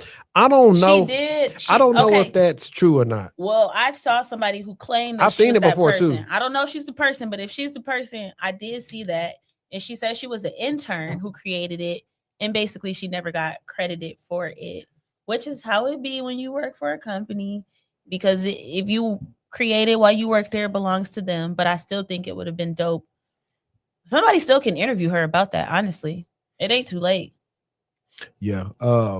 Malik, we dropped the link, but it's saying your device not connected, so we can't add you. I said Bryson because I was about to text Bryson. Oh, he said Montgomery. That's what it was. The Montgomery. Yep. Yeah. What's something else like somebody black? Who all gonna be there? That's a black term. Me. Bye. You mean me? That's me. Black for real. Let me think. Do you think now, like I said, I'm young, so I don't know if they're saying this back in the day, but I know black people was big on like it's either a quarter till or a quarter pass. Listen to me. Don't talk to me. If I ask you the time, give me numbers. Don't play with me. You know what a quarter is? I'm not finna play like that. 15 minutes. I don't care. I'm not finna play. Give me the exact time. I'm gonna ask you twice. 8:30. What time on the dot is it? Thank you. But you got to think about it though. These people didn't have watches or nothing, so it's a quarter till or something. So they was using the sun. I'm so aggravated. Aggravated. Don't give me a quarter till. He said, "I still say that." I'm trying to think of like all type of stuff, but then they get to like from people from the South or whatever. Because like in Michigan, what did y'all call like? He said she's not from the South. Ain't. What did y'all call a carbonated beverage? Don't play with me. I'm trying to see what Pop.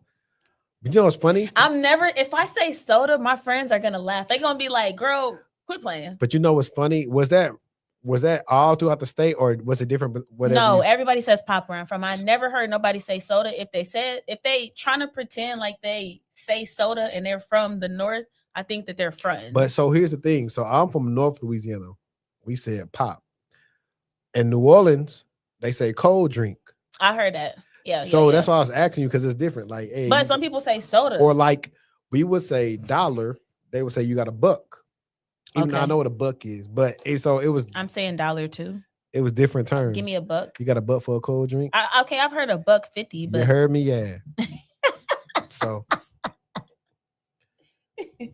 drink. Now I know Houston is the originator of like saying down, like anything down. That's them. I don't think we really have any good. Well, I guess Yes, up sir. north, Detroit got a lot of lingo. Yes, I do. Yeah. What- Didn't you say earlier, what up, though? What up, though? That's definitely a Detroit What thing. up, though, with my baby? It's definitely my baby. I don't know where my baby started. Probably in Detroit. I wouldn't put it past them, but I'll say that people all over the north. Yeah. Shout out to Dr. Ree. Shout out to Rita Cyberball. I don't know if y'all saw the episode, but that's definitely, I gave her probably the best intro ever on that episode. You ate down? Did your research? No crumbs. Let me see what I got in this repertoire right here. Oh, this is a good one. This is fun. It's about older people not wanting to train people to take their promotion. 25-year-old get my promotion, and then they asked me to train her.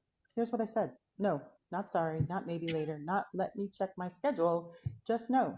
She looked shocked. My manager looked furious, and HR sent me an email about being a team player. I didn't care, because here's what just happened. They passed me over for a promotion that I had earned, gave it to someone fresh out of grad school with zero experience, and then expected me to teach her how to do the job they said I wasn't good enough for. The audacity is stunning, isn't it? You want me to train my replacement? Pay me. You want my 25 years of knowledge? Pay me. Consulting rates triple my salary. You want me to smile while you're humiliating me? Wrong person. I am not your free training program. I am not here to make your cheap labor look competent, and I am not going to hand over everything I know so you can pay her half of what you pay me. They told me I was being unprofessional. I told them I was being appropriately compensated for my expertise, or I wasn't sharing it, and they said I wasn't supporting the team. I said the team didn't support me when I asked why I didn't get the role. Silence. Here's what I learned. The second you stop being useful, they stop pretending to care. So stop pretending you owe them anything. Clock it. She was right though. Let me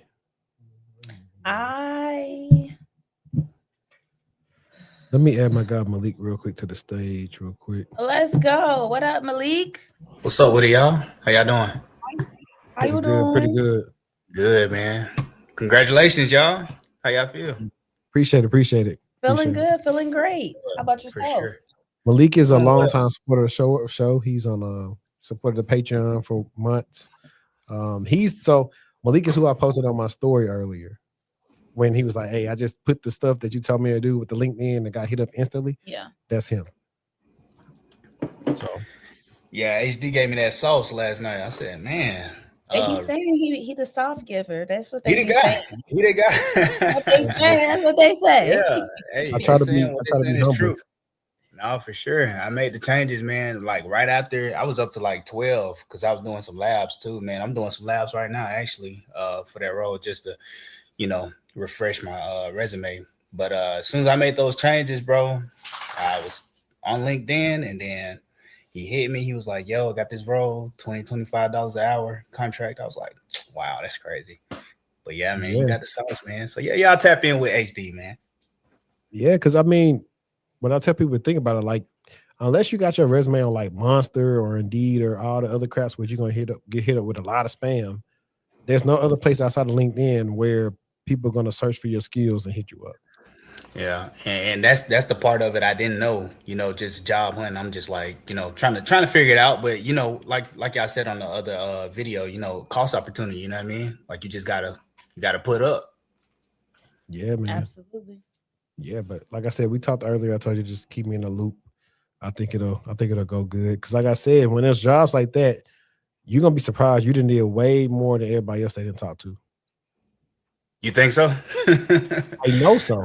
Yeah. Most people who are trying to just get their entry level help desk role probably got an A+, maybe a SEC+. Mm-hmm. They ain't got no good labs or whatever, but they applying. Versus you got actual projects, you got different things you could talk about and go in depth about that they can't. So that's why I know. It's just been a thing I've seen for years. For sure. Man, I definitely appreciate y'all. Appreciate what y'all do. I know everybody in the community do. Everybody on the podcast right now, on the live right now, appreciate y'all, man. And yeah, man, we definitely gonna continue to support y'all. Thank y'all for what y'all doing for the community, and I'm gonna keep you in the loop with it, bro. Appreciate it. Yeah, like I was telling you, like it's gonna happen, but one day it's gonna be like, hey, Cybershortieee and HD, we are in your city tonight. Like pull in a up city near you, wherever location it is, pull up. And so that's For sure. I'm tapped in. Say less.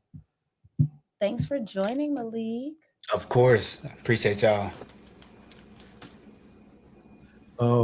While he's on here, I know one of the ones I added late last night was about like I've talked about this on Twitter.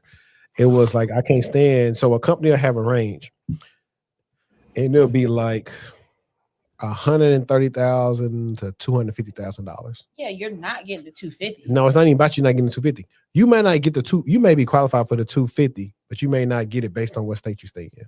Oh yeah, because it's for Cali. That's the 250 is the probably max. And they'll say, Texas is or you know what, Cali or New York. It's a cheaper cost of labor state. Yep. And I was like, that's what made me, I think. But I feel like I typically see them separated though. And I will say, I feel like I've seen Washington separated, New York and Cali. Some places, not all. They don't because they want the people to apply. So like I applied to a role for Verizon, they hit me. And I was like, the dude told me what they was paying for that role. I was like, bro, the range said this. He's like, yeah, unfortunately, because you stay in so-and-so. I was like, I'm moving. So shout out to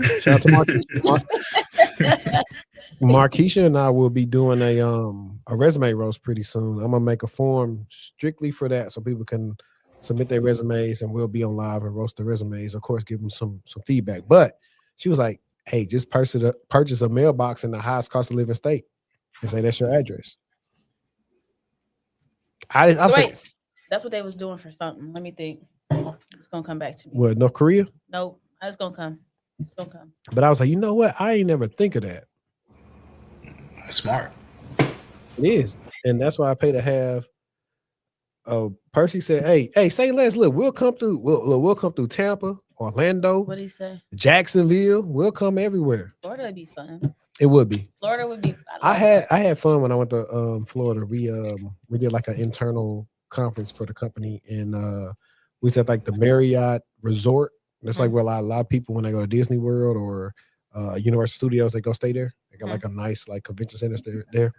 It was nice. Like you didn't really have to leave the hotel if you didn't want to, like low key. I love a hotel like that. Sign me up. But yeah, so like if y'all listening right now, go buy a mailbox somewhere like in California or whatever. Start applying with that for them roles that's real high and see what you get. But the only thing is like, is it a virtual mailbox? I don't know what it is. Now, my thing to go through that is to double check, like when they send you your equipment, do you say, all right, I'm visiting the family, so sit here. I'm here for a couple of weeks. You're gonna have to go fly to wherever that. Well, if it's yeah, because you can do a virtual address. Swagstar said I get mail at my sister crib for that very reason. Like, that's smart. I'm gonna try it though. I'm gonna get one, a virtual address or something, whatever it is, and start putting that in and see. But no, I have a virtual mailbox, and it will. I don't know how that works when they're physical, because what they do is they scan the mail and they send it to you that way, and you get so many tokens, pieces of mail, whatever, however the subscription works. But I don't know how it works if somebody is physically like mailing you something, a book or whatever, a gift. Yeah. And also, guys, what y'all don't notice is I'm not switching the cameras. I have a tool that is fixated on if me or Cybershortieee is loud enough on the mic, it's going to try to do its best to switch to the active speaker. So that is what's prompted me to want to take our show to be more live. One, because it's just me editing everything. Two, I think it's an easier way to interact with y'all. So I don't be helping you with editing. Did y'all just see what I gave her? I mean, honestly, I edit with AI, but sometimes the thing is just the fact that I have to get home and even do that. But now with this, it's already done, and I can just do the clips and clip it up. And that's what eventually we're gonna be like Nightcap, though. We're gonna have a producer while we actively recording. They're gonna be clipping it up and uploading it. Like that. 2026, we doing big things. We doing big things. We Stay also tapped in the DFW area. We're looking for a third wheel. Lee moved to Colorado on us, so we can't use him. But if you think you have something to say and you good on the mic, hit me up. And if you're in the area, and we can see if we can make some magic. Let me see. Because I want to wait. Bryson told me he's going to be on in like 10 minutes. So I want to wait for that freaking subject for him.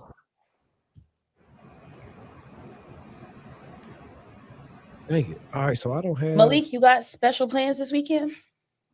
Not really special plans. I'm gonna do something at the house. Me and my old lady, we just had a baby. So we just Congratulations. quarantining right now. Thank you. Yeah, it's been I'm tired, but When you're laughing, all right. yeah. So I'll probably do like a little something, like a little dinner for her here, just show some appreciation, show her some love. Absolutely. How old? What about I y'all? asked you when we was on the call, but how old is the baby? Oh, he was just born on the 18th of January. Oh man. Oh, so fresh. Yeah. Fresh. Didn't hit 30 days yet. Yeah, fresh. Cradle so cap you and real all, man. tired. Yeah, I try to take the night shift for her though, So I'm up and down the stairs, But I don't mind. I love it. You know what I mean? It's been great, Love that. What about y'all? Y'all ain't got no plans? What do I have planned? Yes, I do have plans. They're surprise plans, so I don't know what the plans are, but the plans are for tomorrow. Okay, so you getting surprised. You're not doing the surprising. Okay. Oh, you getting surprised. Okay. What you got up, HG? Hold on. What I've never watched all of Norbit, but what speech you say? How you doing? How you doing?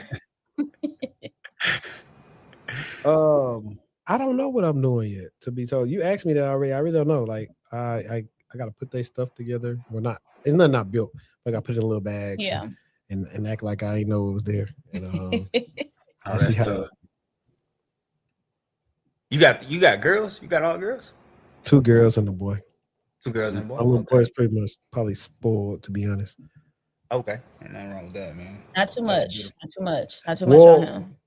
Well, he's the only one to where I had 3 months off of paternity leave to be with him till he was 3 months. So versus everybody else was shorter. He right on your hip. Yeah, he'd be like waiting, like, because I work the mid shift. So a lot of times if he's still up when I get home, he was going to the door trying to see like when I'm coming through the door. Like, hurry up, actually. Been waiting for you. Let me see. I am getting these 2 together while I wait on Mr. Bryson Tiller to join. Malik, what type of lab are you working on? So I'm in the cyber range right now, Josh Maddocore. I'm doing some vulnerability labs right now. Just some scans with Tenable and everything like that. And then shortly after, I'll probably do some Azure training. HD recommended yesterday. So I am getting ready to take the AI 900. I'm late. Don't nobody judge me, but I scheduled it for the end of March, and that's what I've been doing, studying for that. You ready for it? No, but I will be. I will be by exam date. I think it's important to put a date on it. Otherwise, you're just talking. And I'm glad you said that because you're just talking. You a yapper. You a yapper. How to make it happen. I've been studying for CISSP for like 2 years. I think I would do really good on the CISSP. I'm not gonna lie. I think I would do really good. I ain't said I would pass, but I said I think I would do really good. I ain't there yet. Still a baby. How long is it? I'm gonna look it up. Let me see. While we talk about, I want to talk about moltbook real quick.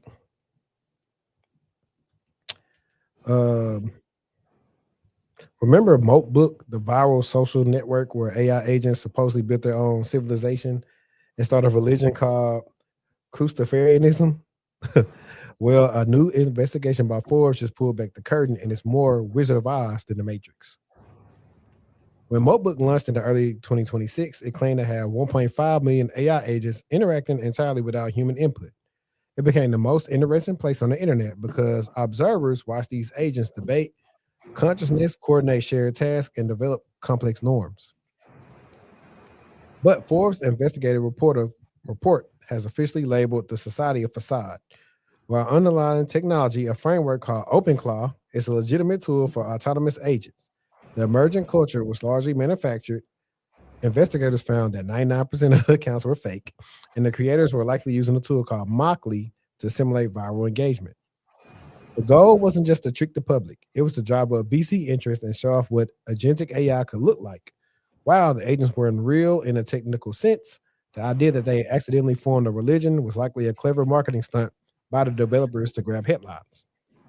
The real takeaway here is about the dead internet theory. If 1.5 million agents can convince 1 million humans that they have a functioning society, we are entering an era where we can't just trust anything we see on the screen. As a podcaster, the lesson is clear in 2026. Our AI stories need twice the fact checking of anything else. That's facts, though. Clapping with my nails. Okay, I have a quick this or that. You ready? Yeah, go ahead. I just added Bryson.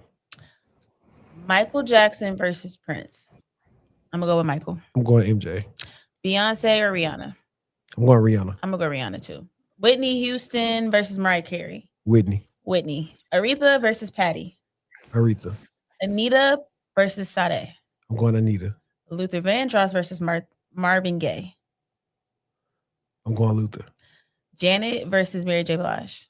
Mary J. Okay, Jay-Z versus Nas. J. Tupac versus Biggie. Pop. Lil Wayne versus Drake. Drake. Kendrick versus Cole. Kendrick. That's easy. Future versus Thug. Future. Friday versus House Party. Friday. The Best Man versus Love and Basketball. Best Man. Boys in the Hood versus Menace to Society. Boys in the Hood. Coming to America versus Harlem Night. Coming to America. Martin versus Fresh Prince. I'll probably take Fresh Prince. I think Fresh Prince the better show. Mac and cheese versus collard greens. Mac and cheese. Cornbread, sweet versus not sweet. Why would it not be sweet? Keep it away from me. Yeah, sweet. Jiffy all day. Sweet bread. Grits, sweet versus savory. I don't want no sweet grits. Savory grits. Immediately. 10 out of 10. Kool-Aid versus sweet tea. Kool-Aid. What type of sweet tea? That doesn't matter. It's I'm going sweet tea. Absolutely. I grew up loving Kool-Aid, but I'm going sweet tea. Peach cobbler versus sweet potato pie. Apple pie. That was not an option. Okay, spades versus Uno. Uno. And cookout versus brunch. Cookout all day. Cookout all day. Because every time I play spades like once or twice, and every time you ask a black person, can they teach you how to play spades? You don't know how to play spades. They gonna make a fool of you. Mr. Tech Disciple. What's up? Yo, how y'all doing? Congrats. How are you? 200 episodes, crazy. Yeah, man, it's late over there where you at, man. right. Man, come on now. Man, I'm always my kids are nocturnal at this point, Really? Yeah, at this point, man. I think I accidentally missed you. You remember the other night I accidentally missed you? It was like, man, 1:30. I'm like, my dogs will Me not. all day, every day. No lie, I'm mostly up at least till 2 or 3 almost every night. Same. Because I work a mid shift. Oh, so yeah. I'm mostly up. As long as you make it up with the back end sleep, but most times usually if I go to bed at like 2:30, 3, I got to get back up at like 7 and prep for like a meeting at 8. That's what I'm saying. I don't be making the back end because a lot of them days I gotta go take the kids to like an appointment or something. Yeah. So like I ain't gonna lie, like Thursday we had an eventful day. I was supposed to go where are we supposed to go first? Oh, we're supposed to go get the cameras, come here, and then I took them to rewrite the Spectrum. Man, after driving for about 15 minutes, Josh was asleep. I was like, man, I'm getting a little sleepy. I pulled over to Target, took me about a 20-minute nap, and then we went on to get the cameras, and then Chick-fil-A, and then went and played and came back to the crib. I'm like, I'm good for a car nap. I'm good for a nap anywhere. I don't care. Even a 20-minute. I prefer a 2 to 3 hour one, but 20 minutes to get the job done. Back in the day, Listen, bro. when I had to go into the office, turn that car on, let the seat back. And I would, when I was in the office too, I would go to, if I was tired, I would go to my car for lunch and take a nap. I mean, heat on, blanket on, full seat, all the way, recline back, knocked out. Now, when I worked in Frisco, I stayed like 5 minutes away from the office. I used to just go to the crib. Take a nap. I've done that. Or eat. Eat for sure. Play the game, watch TV, anything. So I had a good one for Bryson. I saw it on X, and it was let me see, where is it? If you work in a big tech company, you work in tech. Oh, you asking me questions? If you work in a big This was tech a company, statement. oh no, that's not true. Yeah, because it was like Beats was like, that's like a janitor working at Amazon talking about I work in tech, but I'm a janitor. Yeah, Or like nah. you never seen a janitor who work at a hospital say I'm in healthcare. Yeah, I mean, I don't know. It's kind of like there's a theory as well, or something similar. I think it might have been on Twitter or Threads one, where somebody was like, "Yo, I'm in IT at Delta. Does that mean I'm in aviation?" I'm like, "That's a good point. That's a good point." Yeah, you're in aviation. You work IT in the aviation industry. Exactly. Yeah, yeah. So I guess mean, I guess you it gotta be a depends. pilot to say you work in aviation. But the difference of saying I'm in aviation versus saying I work in IT in the aviation industry is the difference. I mean, I work in aviation. What do you do? 'Cause- Then you say what you do. But like, don't say I work in aviation and be like, I'm a recruiter. But no hate to the recruiters. Don't come to the recruiters. No gonna hate. get you. I know they finna eat me up for that. Gonna get you. I feel like recruiters. I feel like recruiters can say they hear work me in out. tech. I feel like you can be a recruiter and you can be technical. So I don't. It's no hate. I get it in certain instances. I work with some technical recruiters. But exactly. And they are technical and they do know what they're looking for. But they was doing it for a while, so they knew exactly what tools or what to say. Yeah. So it really depends. But I mean, like remember the guy on Threads talking about if you ain't a software engineer or doing this, you not a tech person. I'm like, bro, what are y'all? Yeah, that was crazy. That was crazy. Like, bro, if you're technical, you're technical. Like you could be a person that's in data analytics, be super technical with like SQL and Tableau and Power BI, and you know how to manipulate data. You're a technical person. Yeah, because that ain't average. But it was, I don't know, because you got to think about it. The rise of the pandemic had everybody saying they was in tech. Yeah, I think too, going back to the dude's point, the one that he made on Threads, that's more so of a you can kind of tell what meetings people sit in, I feel like, based on how they kind of communicate or how they view tech. Some people view tech as like, this broad sequence, and some people view it from like this financial perspective. So that dude, I feel like, is sitting in them finance meetings where they're like, yo, these people are not, technical professionals, so we need to lower the salary in this regard. And these are our technical professionals, the folks that are contributing the product and so on and so forth. So, you can kind of tell based on how folks kind of talk about it a bit. But I think he was looking at it from a different perspective. Yeah, I agree. It's always something with these people. Yeah. But while I got you up here, I think the last video that we have is this one right here. And this is definitely for all my iPhone people, because this person across from me will not go get them an Android device for nothing. Not. You talking about me? Today years old when I realized that Android users are statistically actually better than Apple Relax. users. Thank you for making that point. Yes, I do agree. Android users are nicer. They're the nicer people. But let me explain why this makes sense and it's not a surprise. I've said it many times. iPhone is a social status symbol. iPhones are used more like an accessory than a tech device. A lot of people get pressured into owning an iPhone. Let me explain that to you. It's because when your friends are all on iPhones, if you change to Android, you're the one that gets pressed about it because, oh, you made the group chat green all of a sudden. So it's a lot of pressure that comes from that side. A lot of worry that comes from switching out of iPhone. So you're telling me the group of people who gets mad at you over a text bubble color is not the nicer set of people between Androids and iPhones? Can't say I'm not surprised. iPhone users tend to be the ones that are always the most worried about being judged, hence why they'll get an iPhone. I'm not saying all you iPhone users.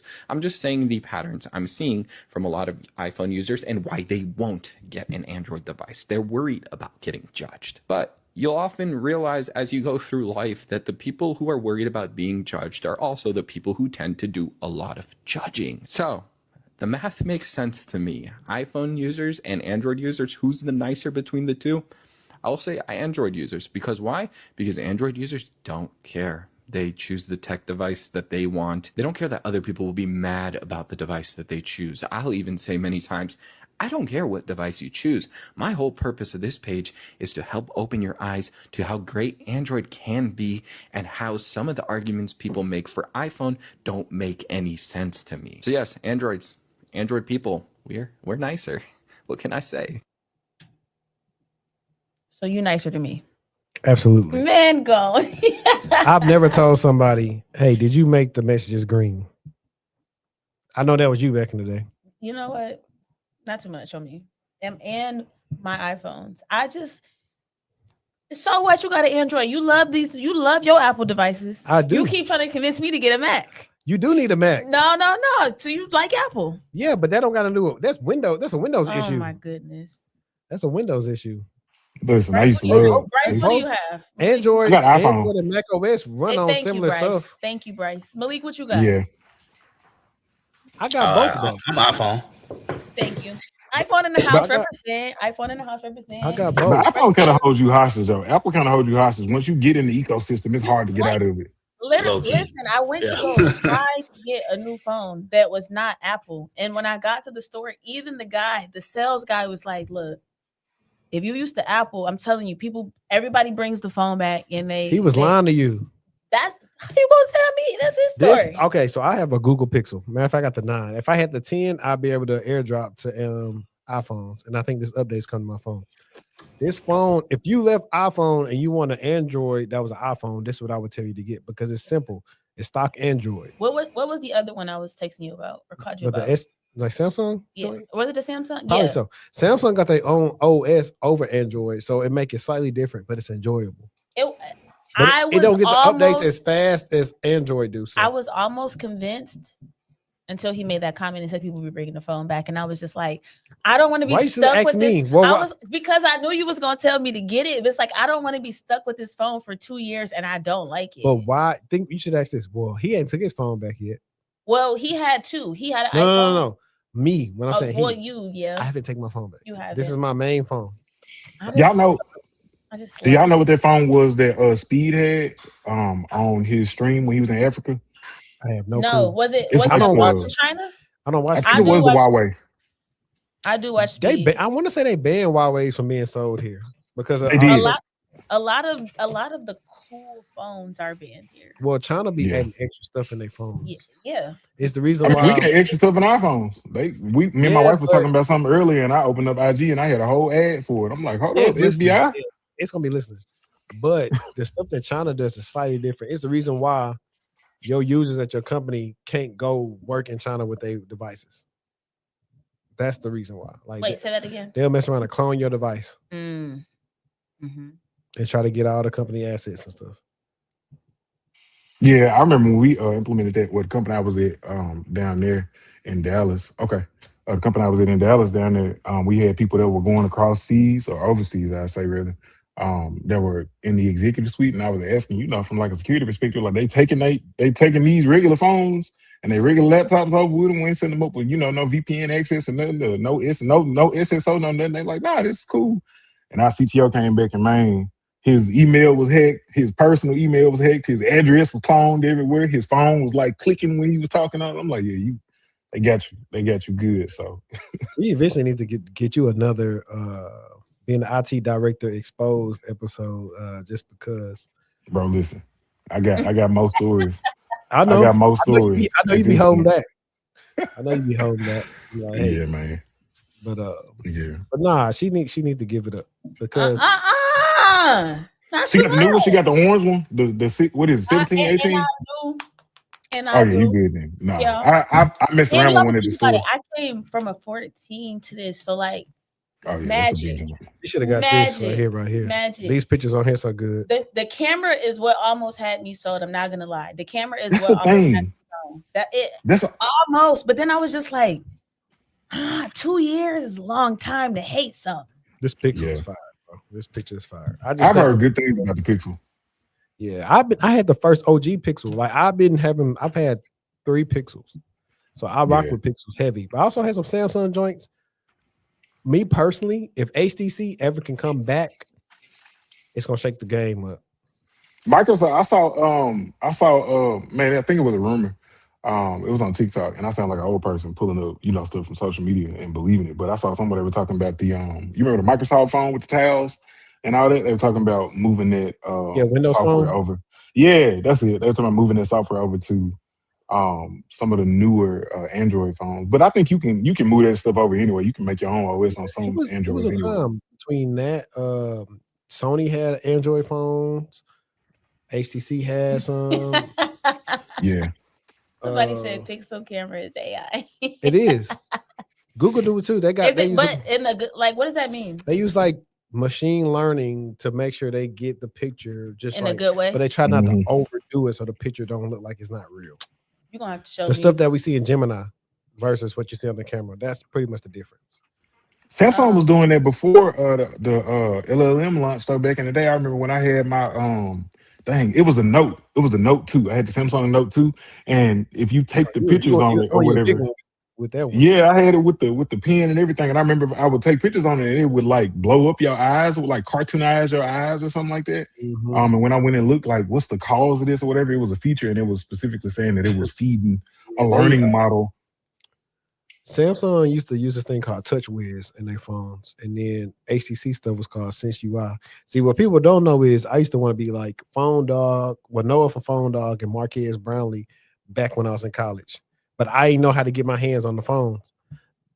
Would you both of everybody who's present, would you go back to a physical keyboard? Absolutely. BlackBerry me. Yes, absolutely. Let's go. I got BBM.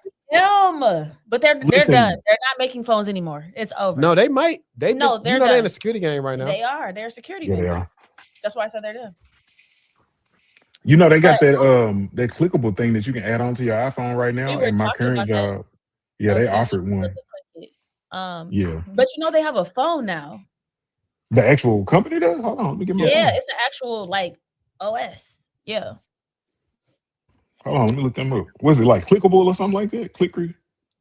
We covered it in the last episode. That's an idea. We talked about it. I think it is. It's whatever the brand is of the keyboard. It's the same. It's the same brand for the phone. But I was so doing it. I went to Best Buy and I played around with it. Obviously, my nails are long, and I mean, I know it takes time to get back used to maneuvering on a physical keyboard, but I just wasn't sold. But I think it still would be worth it testing it out and even doing like a little review on it to like actually spend more than 10 minutes in the store trying to get used to it. Yeah. Y'all big enough on social media, you could probably reach out and request like a device or something. Like, we're gonna cover this joint. Go on, send us, two of the boom booms, two of the things that connect. We're gonna talk about it. It really depends on the content, but I have some connections, I'll just say that, to do stuff like that. You know what I'm saying? We just got to get in tight with Taylor Lord and then see how we can. She be eating down. That's your mission for this year. We got to get Taylor Lord sitting right here. We do. Well, I don't know. She's not in Austin. She in Austin, right? She moved. No, she's not in Austin no more. Where she go? LA? I think she in like Washington or something. I could be wrong. Like Seattle? I don't know. Oh, Seattle would be cool. Bro, listen. Your job is to get her sitting right here. Put that at the top. She do, I'm sure. She might. I reached out to her assistant years ago, and the assistant was like she wasn't interested. But I was like, nah. She responds back to me sometimes on IG, so I like maybe she didn't know who it was. So I'll be trying to do the personalized invites because I was like, I think she doing like a thing at Afrotech. Dang, there's so many conferences. Didn't she post she doing like a pop up at Afrotech or something? Afrotech was so insane. There were so many people that I saw and didn't see. I don't know. It's like you had to be. It's like you had to be in the expo hall at the perfect time. If we make it there, I need to figure out how we can be in that little booth doing the podcast. No, we going and we'll be there and we'll figure it out. I need to figure out. I need to ask Morgan. I need to figure out. But I want to go. Man, you got to plug in. That's it right there. I be trying to respond to her stuff on social media. Like, hey, yeah. Y'all should have a live thing. I know Africans and Tech did one at the conference. They had like a live podcast. Malik's still here. Malik, you still there? Yep. Yeah, I'm there. I'm just in the. He got that newborn over there. He trying to, trying to over rap. there. He's working. He in the stew tonight. He in the stew. Hey, yeah, we up. Since he got us up, we gonna be up, man. Yeah. Listen, bro, when my son was that small, that's when I get my master. I'm like, yo, you gonna stay up? I'm gonna stay up with you. Come on, let's get to these classes. Hey, man, it just makes sense, right, to be productive, man. Yeah. Good to meet you too, bro. Malik. Nice to meet you. Nice to meet you. Y'all actually in the same area right now. Well, region. You in A? Yes, sir. Man, I'm in Atlanta too, Lou. Man, I'm out the way. I'm out the way. I done seen I'm Atlanta. They done put some Memphis in the Atlanta. Okay. Yeah. I'm out the way, man. I think something happened to his connection, so he might drop back in.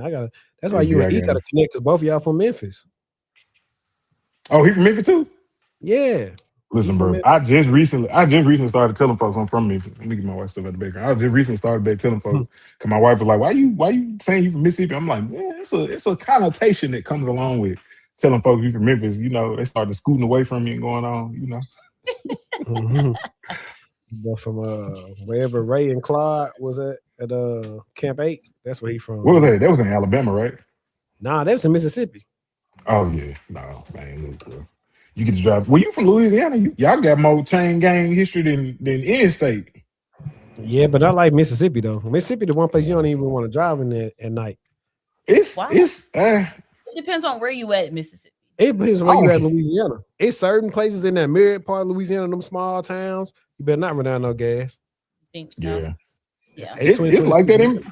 in it's like that in Memphis now, but I feel like we got less sundown. I feel like sundown towns are only empowered by fear at this point. You know, I don't know if that's what you're speaking to, but like if you pull up and you ain't concerned about it, you know, they gonna be like, all right, let's leave this one. You know what I'm saying? But I don't know. Louisiana different. I believe in not taking no chances. Yeah, I feel that. Do you know a man by the name of Spanky Johnson? Spanky Johnson. No, I don't believe I know that name. Yeah, I feel you. You got to move like how Cole was moving when he was in Atlanta. That man was moving silent, and he went everywhere else and was just out in the streets. I'm like, where are you at? I'm driving everywhere. I'm doing meetings in the car. I'm like, yeah, we had a roadmap done tomorrow. Boom, I'm driving. Folks said he up the street, couldn't find him. You got to move like that, you know. So I definitely get it. Not taking no chances, especially as a husband and a father, you know. Right. He had a palm trio. One of my bullet points I had, but it don't exist anymore because they fixed it. But I wrote the bullet point like 3 weeks ago. I was saying Grok is freaked out.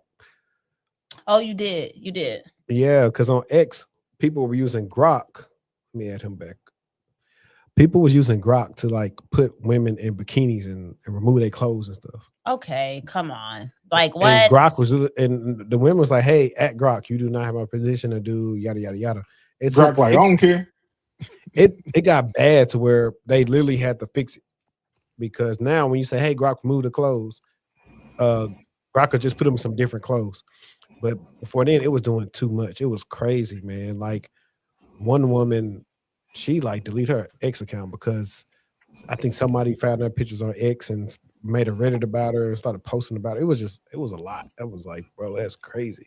It's so freaky for me. That's awful, man. Bro, y'all the security experts. What are y'all thoughts on just once these LLMs enforced with machine learning in enterprise environments get free reign?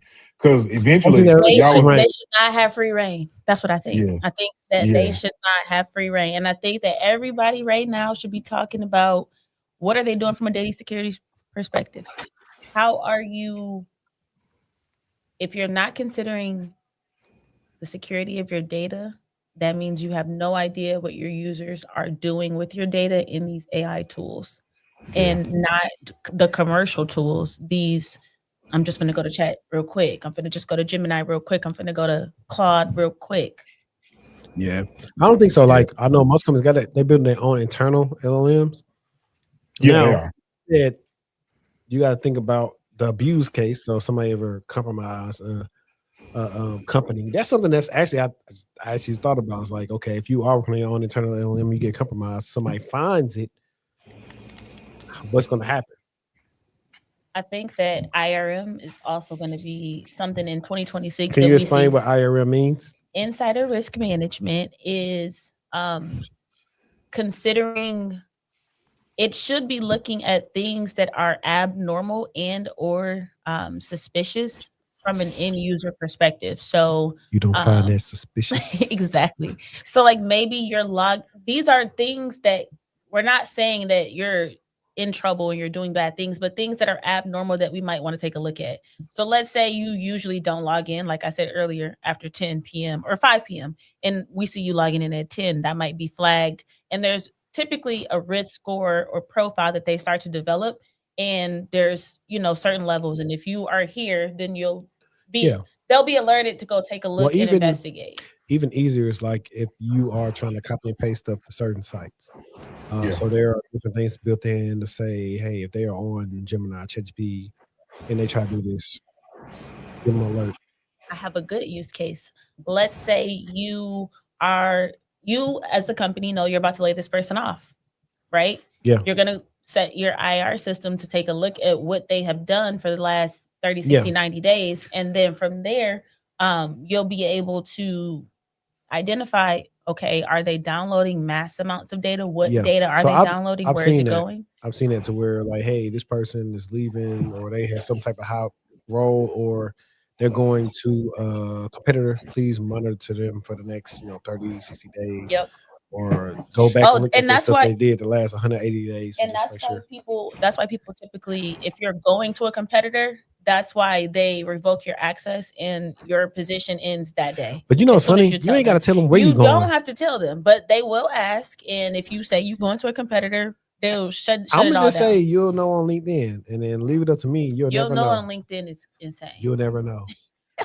No one's gonna find out. They never know. Listen, man, y'all got the advanced thought as it relates to that, because usually if it come to me and I'm going somewhere else, I ain't at this stage in my career, just because of my understanding of just human behavior. I ain't telling them, because they supposed to reach out to somebody or something and turn the spot up and get things changed for you before you get in there. I'm a big proponent now of, especially if it's a remote role, go ahead and get settled on over there, you know what I'm saying? Get good a little bit.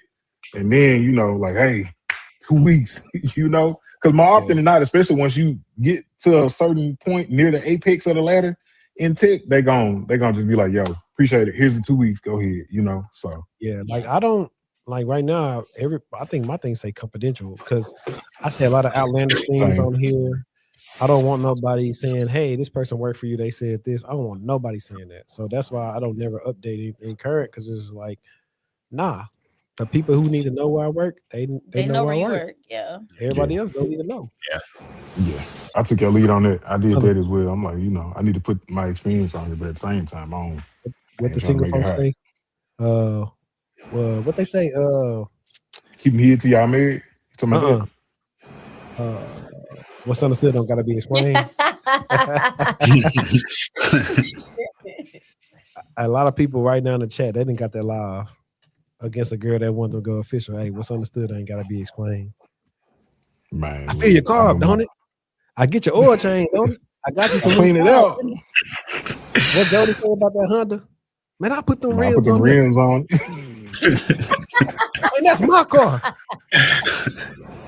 Man, hey, Jody was trying to walk in her car that she was paying for. He was insane. Yeah, when he thought the car was stolen is one of my favorite scenes in the movie, because he was panicking so bad and he had to call her and say, I think somebody stole it. I think it still got the GPS on it. You still got the GPS on it? We gonna find I got the car, Jody. I stole my car, Jody. What's your favorite line from Baby Boy? You ain't gonna guns and butter. You ain't gonna do so squat, he's guns Jody. and butter. What yours is, Malik? My favorite line from Baby Boy? Yeah. You gotta think about it. That means he don't watch it all the time. He ain't watched it too much. I don't watch it all the time, but probably when Rodney was on the phone and he said, I know this ain't the Jody. This ain't little Jody. I want to block put on the phone. I know this ain't Jody that can't handle his responsibilities. I ain't feeling you.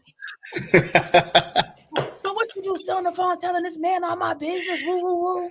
He was hot.